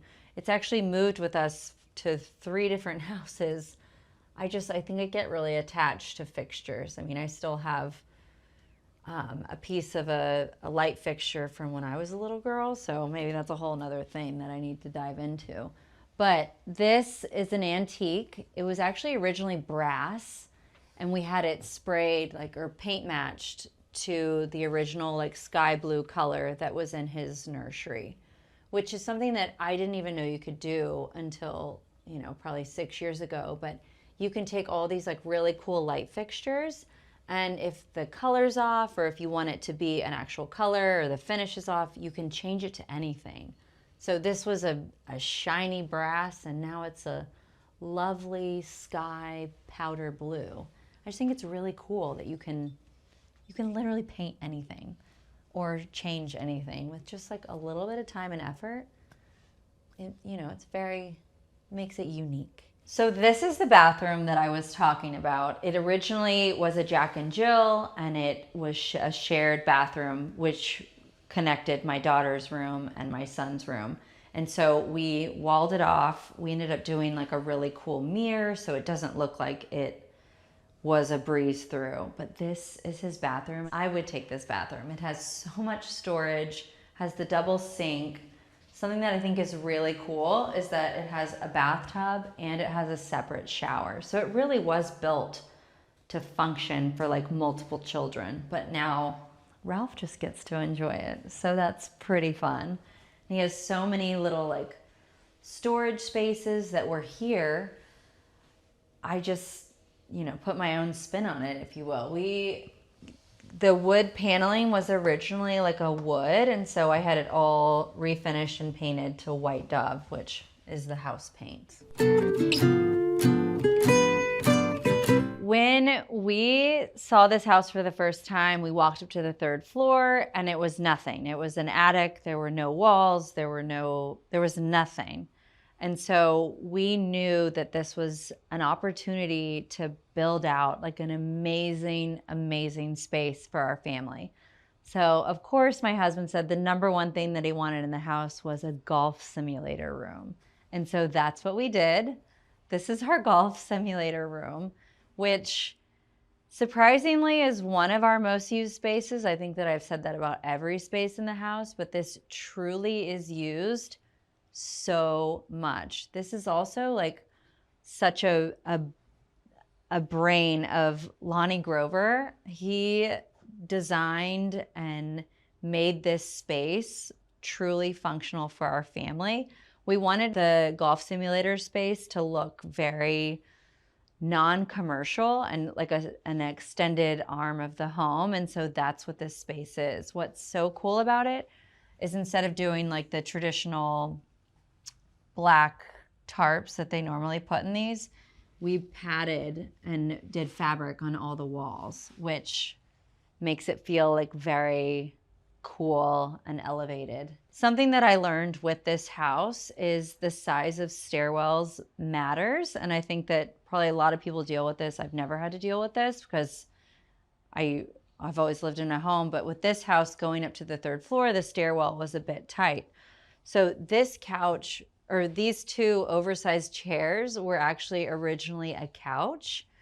And Lonnie has brought to my attention that you can cut anything. And so they cut the couch in half to like allow them to be taken up the stairwells. So now we have 2 oversized, we call them chair and a halves, which is also the perfect spot to sit down and relax and watch whomever is hitting on the golf simulator. This is probably going to be the cheesiest answer to the question, what makes a house a home? But I would say the people that are in it, because that's the biggest thing that we've tried to implement with our children is things don't matter, stuff doesn't matter, it's just the people that you're with. And so for us, what makes a house a home is the voices and the people and the parties and the gathering spaces and, you know, sparking joy to others, I guess. I don't know. A place where everyone feels comfortable makes us happy. Today on Homeworthy, we're taking you to the Upper East Side of New York City for an exclusive look into the fabulous apartment of renowned wedding and event planner Augusta Cole. This gorgeous space doubles as her home and work studio, and Augusta was instantly captivated by its charming architectural features. Augusta's personal design style is effortlessly chic and refined. Her home, adorned with a soothing palette of greens and warm tones, offers a serene retreat from her busy days traveling to some of the most exclusive destinations. Enjoy! You're watching Homeworthy, where we believe every home has a story. Before today's episode, click the join button below to support all of the storytelling we do on this channel. Our growing community of members help to directly fund more videos so we can capture these extraordinary homes from around the world. So join today to receive early and exclusive access to new Homeworthy videos. Scan the QR code to subscribe to our new channel, Wedding Worthy, where we celebrate amazing couples and the love stories behind their perfect day. Hey Homeworthy, welcome to my New York City apartment. Come on in.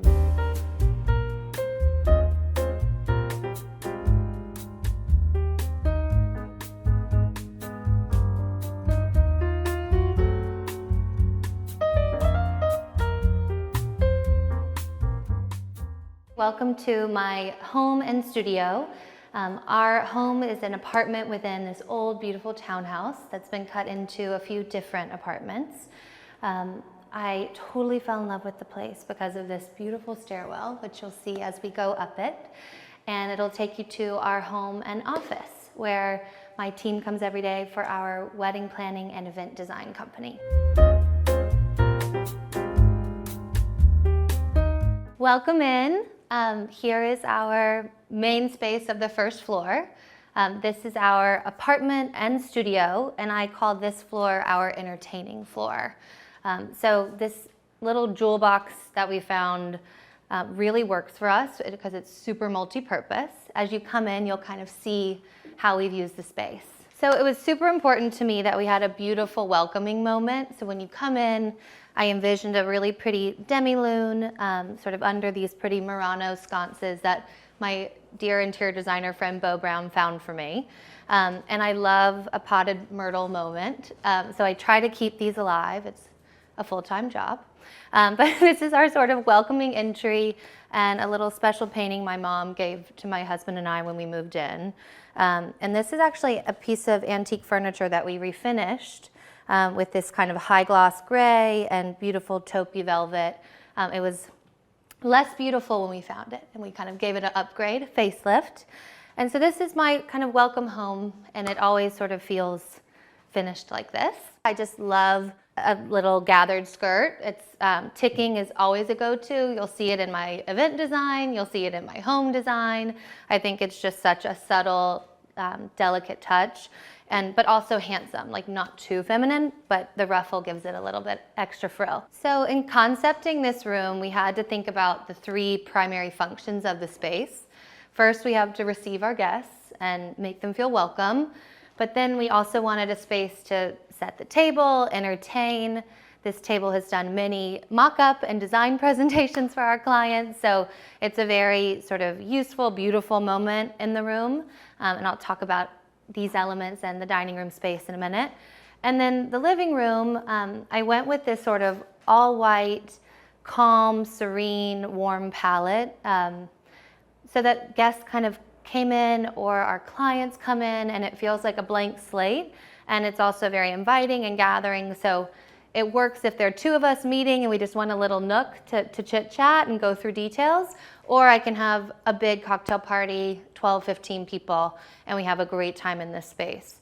So we really needed to make sure that this one room could multitask, and I think the layout kind of flows beautifully for that. So the dining room nook, sort of framed on these windows here, is one of my favorite spaces in the apartment. These chairs and the table itself are actually a family heirloom.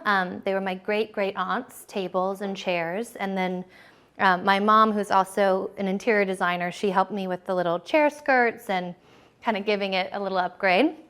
But it was really special to finally have the right space to use this beautiful old table. And then in terms of the elements on the table today, I went really sort of easy and effortless. I love keeping a beautiful, like well-ironed, thick kind of hemmed linen, just like ready to go. And it's such like a easy, soft, summer entertaining look. And then just use my sort of wedding china, my little Bernardo Louvre pattern, and this nice heavyweight linen, and then my family silver, and then these beautiful San Juanes Oregon wood-handled knives. Glassware I love to collect. I'll show you some of my collection in a minute, but these are especially meaningful. I had them made in Murano for a wedding in Venice. We did 2 long tables in this amazing venue in Venice and had 4 different shades of blue glasses, and so I made sure to have my own little collection of them. And then I love just like a simple, clean water glass. And then the floral, quick trip to the flower market. This kind of early summer season is especially beautiful, and I wanted something sort of wispy and airy. So we mixed clematis and this, to be honest, I have no idea, but beautiful little purple flower. And just kept it simple. So these chairs came with the table, and this is a beautiful old, wood dining room table. And they were paired together, but it came with a pretty, old school cushion. So instead, I wanted to give it some fresh life and did these really pretty kind of vanilla linen chair skirts. And they have like a nice box pleat, but not too frilly, but I think it really keeps them looking beautiful all the time. And it goes with so much. My go-to tips for kind of entertaining, in that word we all aspire for, effortlessly, is to, 1, give yourself enough time. I think it's so important to preset your table the night before, the morning before. Go ahead and just check that fully off your list. Don't save it to the end, because it always takes a little more time than you think. Have your stuff pre-ironed, keep it stocked, like all of that, those are easy tips. But then just have fun with it. Don't take yourself too seriously. Like this table, for example, I knew I was gonna use just the whites to kind of keep it all clean and cohesive with the room. But when I went to the flower market, I fell in love with these wispy summertime blooms. And I actually had a different glass in mind and a different finishing detail in mind. And then when I brought it into the space, because I had time to test run it, like it all came together, and I mixed in the blue glasses and I edited out something. And I just think, 1, time is so important, and go to the flower market with your foundation already in mind. And then the other piece is have a great hors d'oeuvre set out in your living room. Like if you just have a candle lit and you have your little bar stocked, and you have something for people to nibble on when they first arrive, when dinner comes out, it's going to be an afterthought. So then that's kind of starts the evening off on the right note and a welcoming note. So one of the jewels of this apartment is this beautiful fireplace. I mean, all of the molding detail. When we repainted and we acquired this space, painting it this kind of happy white was very important because it just highlighted the scale and the architectural detailing, and then the high gloss or just gloss on the molding was important. And then kind of focusing in on it, we actually have a working fireplace, which is kind of a miracle in New York City. So this winter, we plan to dive into that. I've been hesitant, but my neighbor downstairs, Keith Langham, he always has his fireplace going in the winter, and it's like wafts this gorgeous smell, so I'm inspired. But we try to keep fresh flowers on the mantle and kind of use it as a focal, and over the holidays it becomes a major signature place to decorate, and we're so grateful for the light and the natural windows sort of playing off of each other and making the room feel bigger. I love the old bones and all the character. I love old homes. I grew up in old homes, and I think they just ooze storytelling and kind of gravitas. And I love the scale of the ceilings and the molding. And I think it's just a beautiful kind of blank canvas for us to build on. You know, it does kind of have an air of nostalgia. There is sort of old world allure and kind of a sense of, there's a cosmopolitan side to it that I think is just really elegant. But it also does feel like home. And the thing about apartments and moving around in the city is it's hard to find one that actually feels like home, and this one really does kind of have that character. So we found this apartment, believe it or not. My husband scored it on Street Easy. It was just a beautiful picture of the stairwell and a couple detailed photos of these mirrors, which came with the apartment, and some beautiful molding details. And he saw that it was a duplex and that it had 3 bedrooms and that it had 2 baths, and it checked all these boxes, but there was so little else that we had to go see it, and the location was fabulous. So he went to see it first because I was out of town on a job, and it was a mess. Like, it had been left to kind of not be taken care of. It had been somebody's place that they hadn't really utilized as a full-time home for many years. So when he went in, there was a lot of work to be done, but he knew it had natural character and things that I would love, and so he encouraged me to come see it. But when he opened the door, he said to me, like, Augusta, please don't fall in love with this, because it was gonna be work, and it had kind of character and quirks, and of course I fell in love with it. So immediately I was fixated by the molding details, the mirror details, the height of the ceilings, the beautiful floor, fireplace, the big windows, and I could just immediately see this being a space where we not only enjoy our life, but we entertain our friends, and we host our clients, and can run my studio out of here. So when we agreed that this was going to be our spot, we really worked together to figure out what we wanted to do with the space. And there was so much natural beauty to work with that we wanted to go sort of soft and keep the walls just a soft white so that we could really highlight the beautiful molding details and let these stars of the show, these beautiful 3-paneled gold-trimmed mirrors, be a big part of the room and be a statement. So that's sort of the jewelry. And then we wanted to dress the rest of the room to be really versatile, very serene, and a bit of a blank slate creatively, because our world is, as an event designer, is full of color and pattern, and our clients have diversified taste, that it felt like a smart move to just kind of respect the beautiful bones of this space and then design a living room and an environment that could allow anybody to think outside the box and not to feel influenced by one certain style direction. So we went with this more kind of polished, tailored white look. So while the space is big and beautiful for a New York City living room, it actually is quirky. Like, we've got these mirror-covered closets. Amazing. We have storage, and this one actually goes way deep and is incredible because it's our office storage closet. But we can't block these doors. We can't block that door. We have the stairs to contend with. And then you want to respect the fireplace and entry space. So while it's very open, it has a lot of things to maneuver. So we had this sofa custom built. I was inspired by a few different designs, and my husband has a manufacturing company out of Mexico called E&S Imports, and we were able to design this to spec. And then I work with an amazing upholsterer here in the city, and he beautifully finished this, with the direction of Beau Brown, my interior design friend. And then from this, we wanted to complement it with little seating nooks and different arrangements. So the two little slipper chairs I love. They're cozy. I found this at an antique shop, this fun little chinoiserie side table. But the really sweet detail on these slipper chairs is that the trim is in a soft satin, a white satin.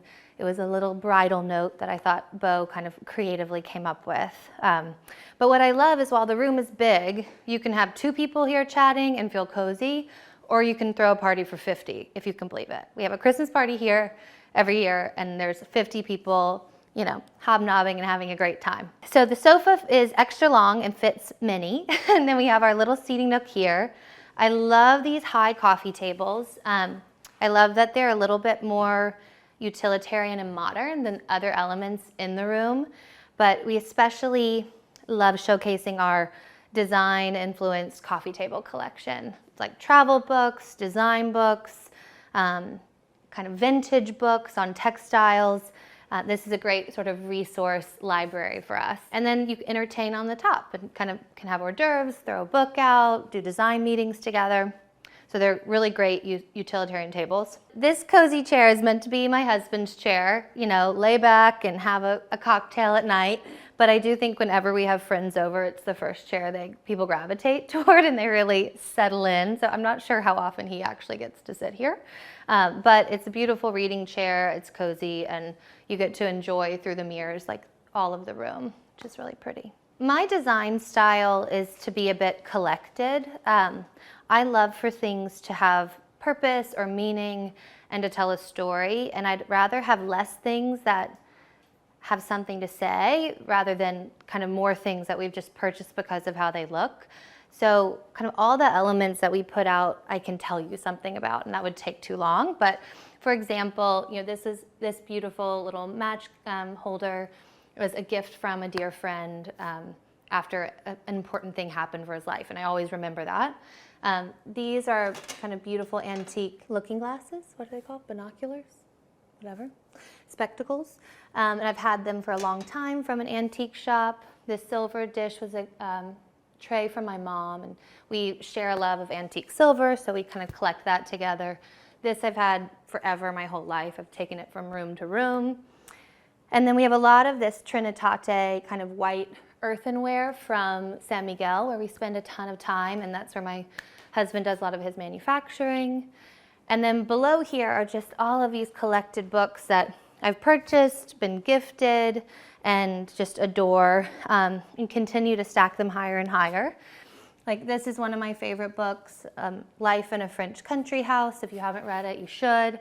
It's from Cordelia de Castellane, and it's all about entertaining in the French countryside. And then there's, William Morris and his amazing textiles. I have Christopher Spitzmiller's book, who I know has been on Homeworthy many times. There are just so many fabulous books, and this is definitely a favorite part in the apartment. So this is a kind of gallery moment in the living room. Again, imagining the space when it was just a totally blank canvas. This wall was like calling for something major. And so the first person I thought of was Kiki Slaughter. She's the artist behind this canvas.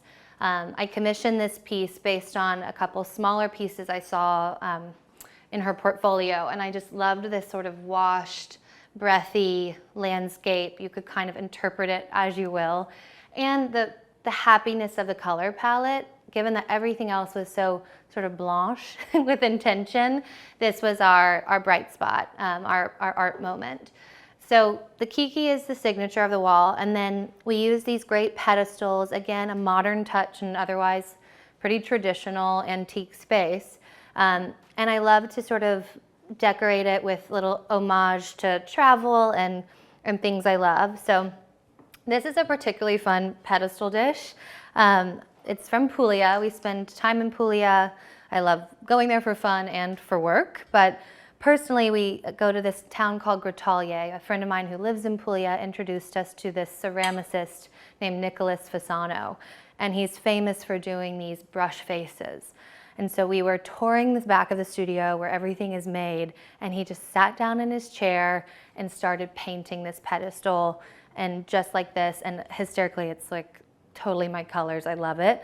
So it had to come home with me, and I always treasure it and keep it out as art. Then these glasses, I also always keep out like jewelry. I think glassware is my more prized jewelry than actual jewelry.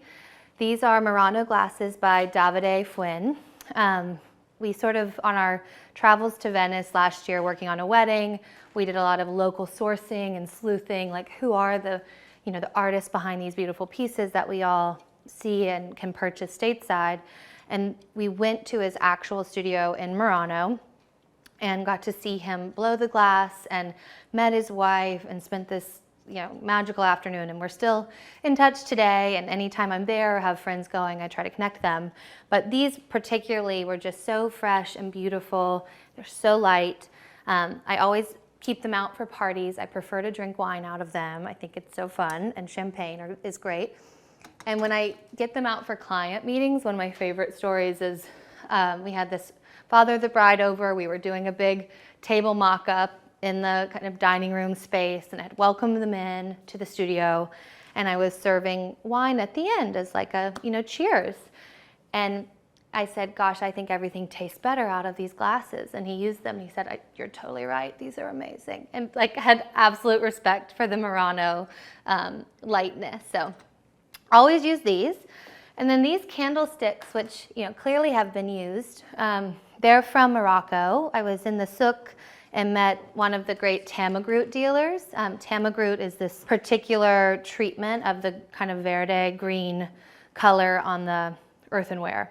And so these also I have some other votive holders and containers, but these candlesticks always stay out and tell a story. I'm also a collector and sucker for a beautiful cocktail napkin. These are especially meaningful. These are beautiful ones from Los Encajeros. They were a gift from this last fam trip to Italy that I went on, hosted by some friends in the industry, and I will treasure them. I don't even know that I'll let people use them. They might just have to look at them, but maybe optimally they will, but they're beautiful. Okay, so before we go upstairs, we're gonna do a quick pop into the office, see how things are going, and then breeze by our little entertaining pantry, if you will. So people have made the joke that our bar is bigger than our kitchen, which I think by square footage it is. This is where we keep all of our entertaining elements. So I love glassware. I mentioned that earlier, and I love to keep sort of my glassware collection on display so it's readily available. The same Venice wedding that I mentioned, I had these made for our more contemporary party on the first night, and they're these really cool kind of bubbly Murano glasses. So I had to keep a collection of those. My husband is amazing at sourcing on auctions, like how lucky am I? And he found, all this cut crystal Waterford for me, which we've kept from, when we moved from Charleston to New York. We've also made some glassware. So we did some little etchings and details on blown glass in Mexico. I also love porcelain and china, and when I found these little dessert dishes, I just couldn't say no. So I keep them on display because I think it's all like art themselves. Oh, this is sort of cute. So you saw my Murano collection earlier. I wanted to buy the glassware set for me, but then I did shot glasses for my husband because he's a big fan of Casa Dragones tequila, and you're supposed to sip out of it. So sort of an elevated pairing, and it's definitely one of our party tricks when we have people over to the living room and we want to, get everyone going. It's just have a little sip of the Casa Dragones out of these special glasses. Also in here is kind of all of our entertaining pieces. You know, let me see how it looks. I have a candle drawer with all of our candle components. My silver and cocktail napkins are here. And then we keep like napkins and place setting details. And then sort of below is just more and more entertaining layering options and vessels and barware. And I have a lot of stuff. I like to keep what I love the most out, so it's like readily accessible. And then because we have so little space, you have to stay organized and you have to edit. So if I had more space, I'd have more stuff, but I'm limited by my real estate. So, and then we come in before we go in the office. This is our little powder room. It's tiny, but if you pop in, we made a little statement with the shower curtain. We did a big sort of chintz Schumacher, pink and green, just happy. And then the little window is never very pretty in the city, so we did that fun little lace panel to block the less pretty window. Welcome to our office. This is where the magic happens. So we have an office for Augusta Cole events in New York, which is here, home base. And we have an office in Charleston, South Carolina on Broad Street. Our team here, Colette and Claire, we're here every day when we're not on the road.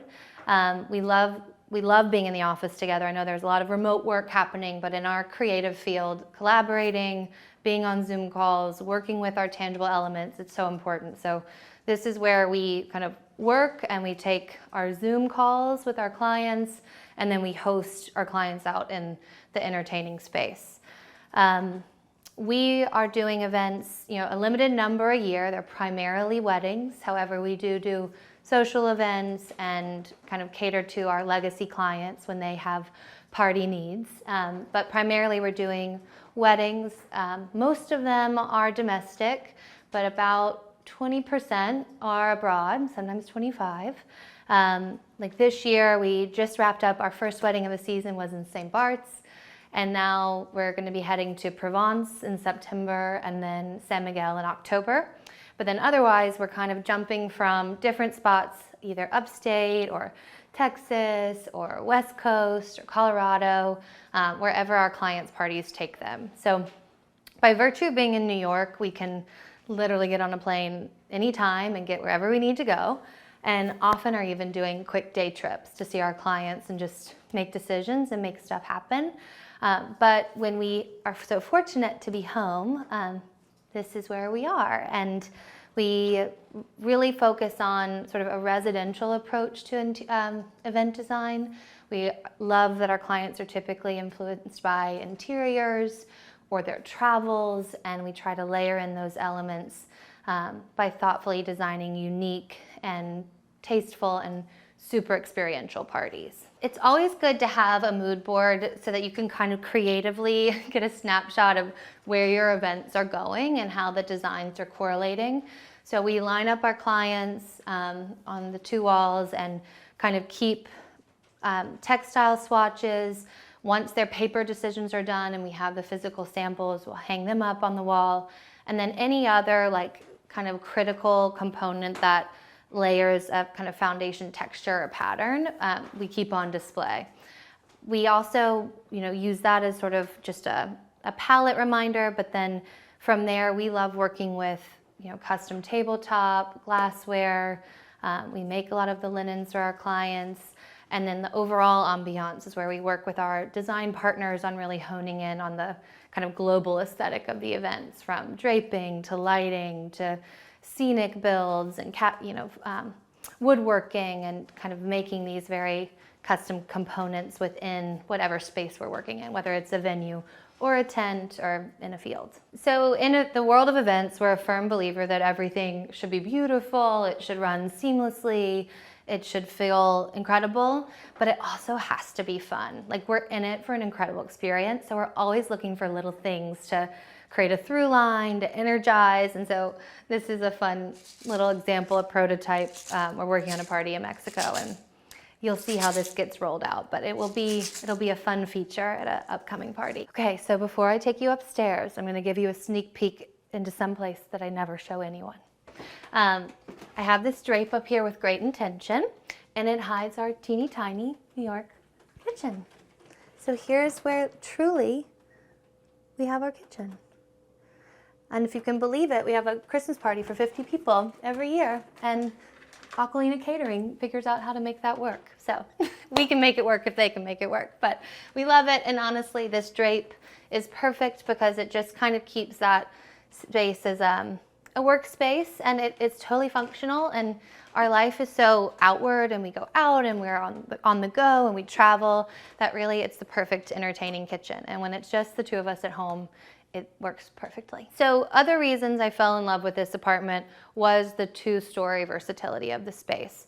I loved that the first floor could be, very hospitable, where my team comes to work every day, where we entertain, where we host clients, but also that we can then escape up and have a separation between work and home and have sort of a living floor.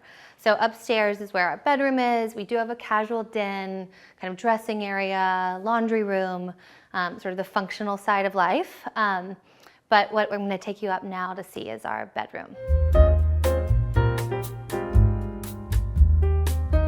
Welcome to my bedroom.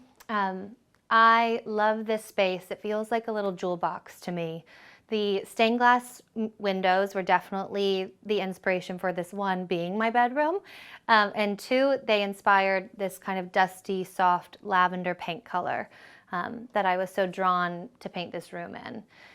What I love about it is it's lavender, but it's sort of taken on this like kind of neutral, and works as a beautiful layering piece for all of the pattern and warmth and texture that we brought in through textiles and different furniture pieces and like in dark woods. So the chaise is definitely a signature piece in the room, and I love that first my husband was inspired to make this. It's really meaningful to us, but then that I got to kind of paint it with the textiles that I love. And I'll be honest, in my career path, relaxation isn't a top priority. We're really on the go. It's a high-paced, totally stress-free job. And so I thought if I kind of made myself a chaise and had a little area to kind of tuck away and relax, maybe I would start doing that a bit more. So the chaise is sort of always calling you to sit down, read a book, take a breath, and relax. And it also just makes this space so inviting when you come into it and know it's like time to unwind.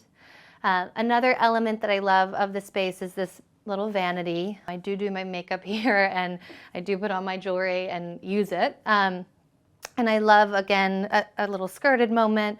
The mirrored top makes it feel a little bit more like retro, kind of glam. And I just keep it with a little touch of floral. This lamp is maybe one of my prized possessions. It's another Murano piece. I found it in an antique store while I was on a site visit with a client, and we all kind of popped our head in, and I swear it was like the lights were on and things were shining at it, like you need me. So I found this lamp out of a little corner and made sure it came home with me. And I love that it's kind of on the vanity as like a star. And then I love Majolica and just, again, more plate collection. So adding these fun finds sort of at this little feminine nook is very fun. The other sort of star of the room are these two built-in bookshelves, and they were calling to kind of showcase collections of things that we love, and it was also an opportunity to play with the palette and sort of anchor the earthiness and the collected nature of this room. I kind of highlighted it with some elements from Puglia, a painting that we got on a trip to Megève, pictures of my parents, oyster shell plate from our time in Charleston, other elements from auctions that my husband's participated in, and then obviously sprinkled in some wedding photos.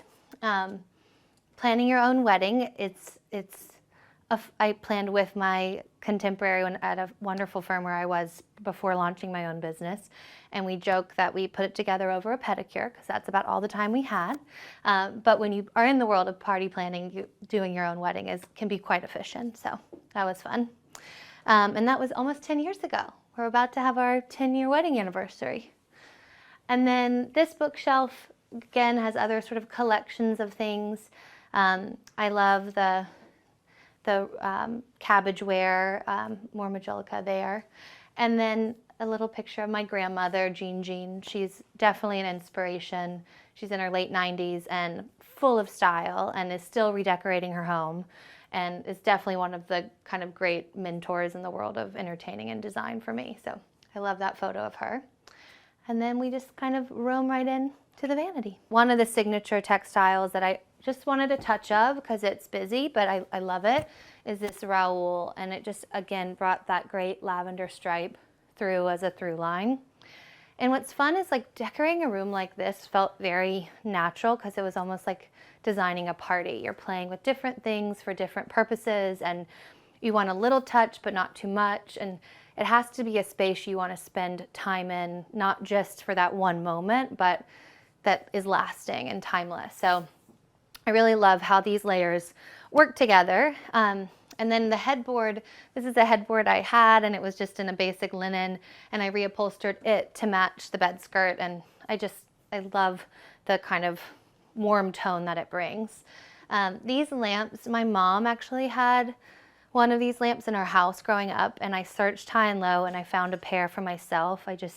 I love them. They're colorful, they're vibrant, they're punchy. And then this dusty Fermois lavender shade is really fun. Then to sort of anchor the top of the bed, I love plates, it's no surprise, and hanging a few collected plates that were in these sort of the palette of the bedroom. I found them on Cherish actually, and I love these, the small violet ones as well, the botanicals. And then this is a great anchor piece. Honestly, it looks antique. It's not, it's from Sewn, but I think it's just a great Oculus mirror. And then the bedding, I wanted to go just kind of clean and elegant, kind of fine Italian linens. And again, my dear friend and interior designer, neighbor, Keith Richard Langham, he introduced me to Casa Bianco. It's a gem of a linen shop on Lexington, highly recommend. And we kind of worked through what I wanted the bedding to feel like, and I topped it off with this Lily of the Valley embroidered Eurosham. So this is our bathroom, and if you come on in, you'll see we just did a high gloss pure white. That was a tip from an interior design friend. If you just want to quickly make a bathroom look better, go with the high gloss white. Then I used, again, my little shower curtain trick. I love this Schumacher Versailles pattern. It has that dusty lavender again. It's sort of tied into the bathroom. And then this sink is beautiful. It's like this French kind of brass-legged marble sink, and it came with the place, obviously. And we just sort of highlight it as a pretty little moment. I, again, kind of collect my splatterware from Puglia everywhere. And then, Matuk towels that are always pretty and fresh and kind of keep it light. Home means a space where I want to have people over. I love having people over in this space, whether it's clients, my colleagues, my family, or our friends, and host parties. And home is also where you want to retreat to. And I think we have spaces in this apartment that kind of service both of those things.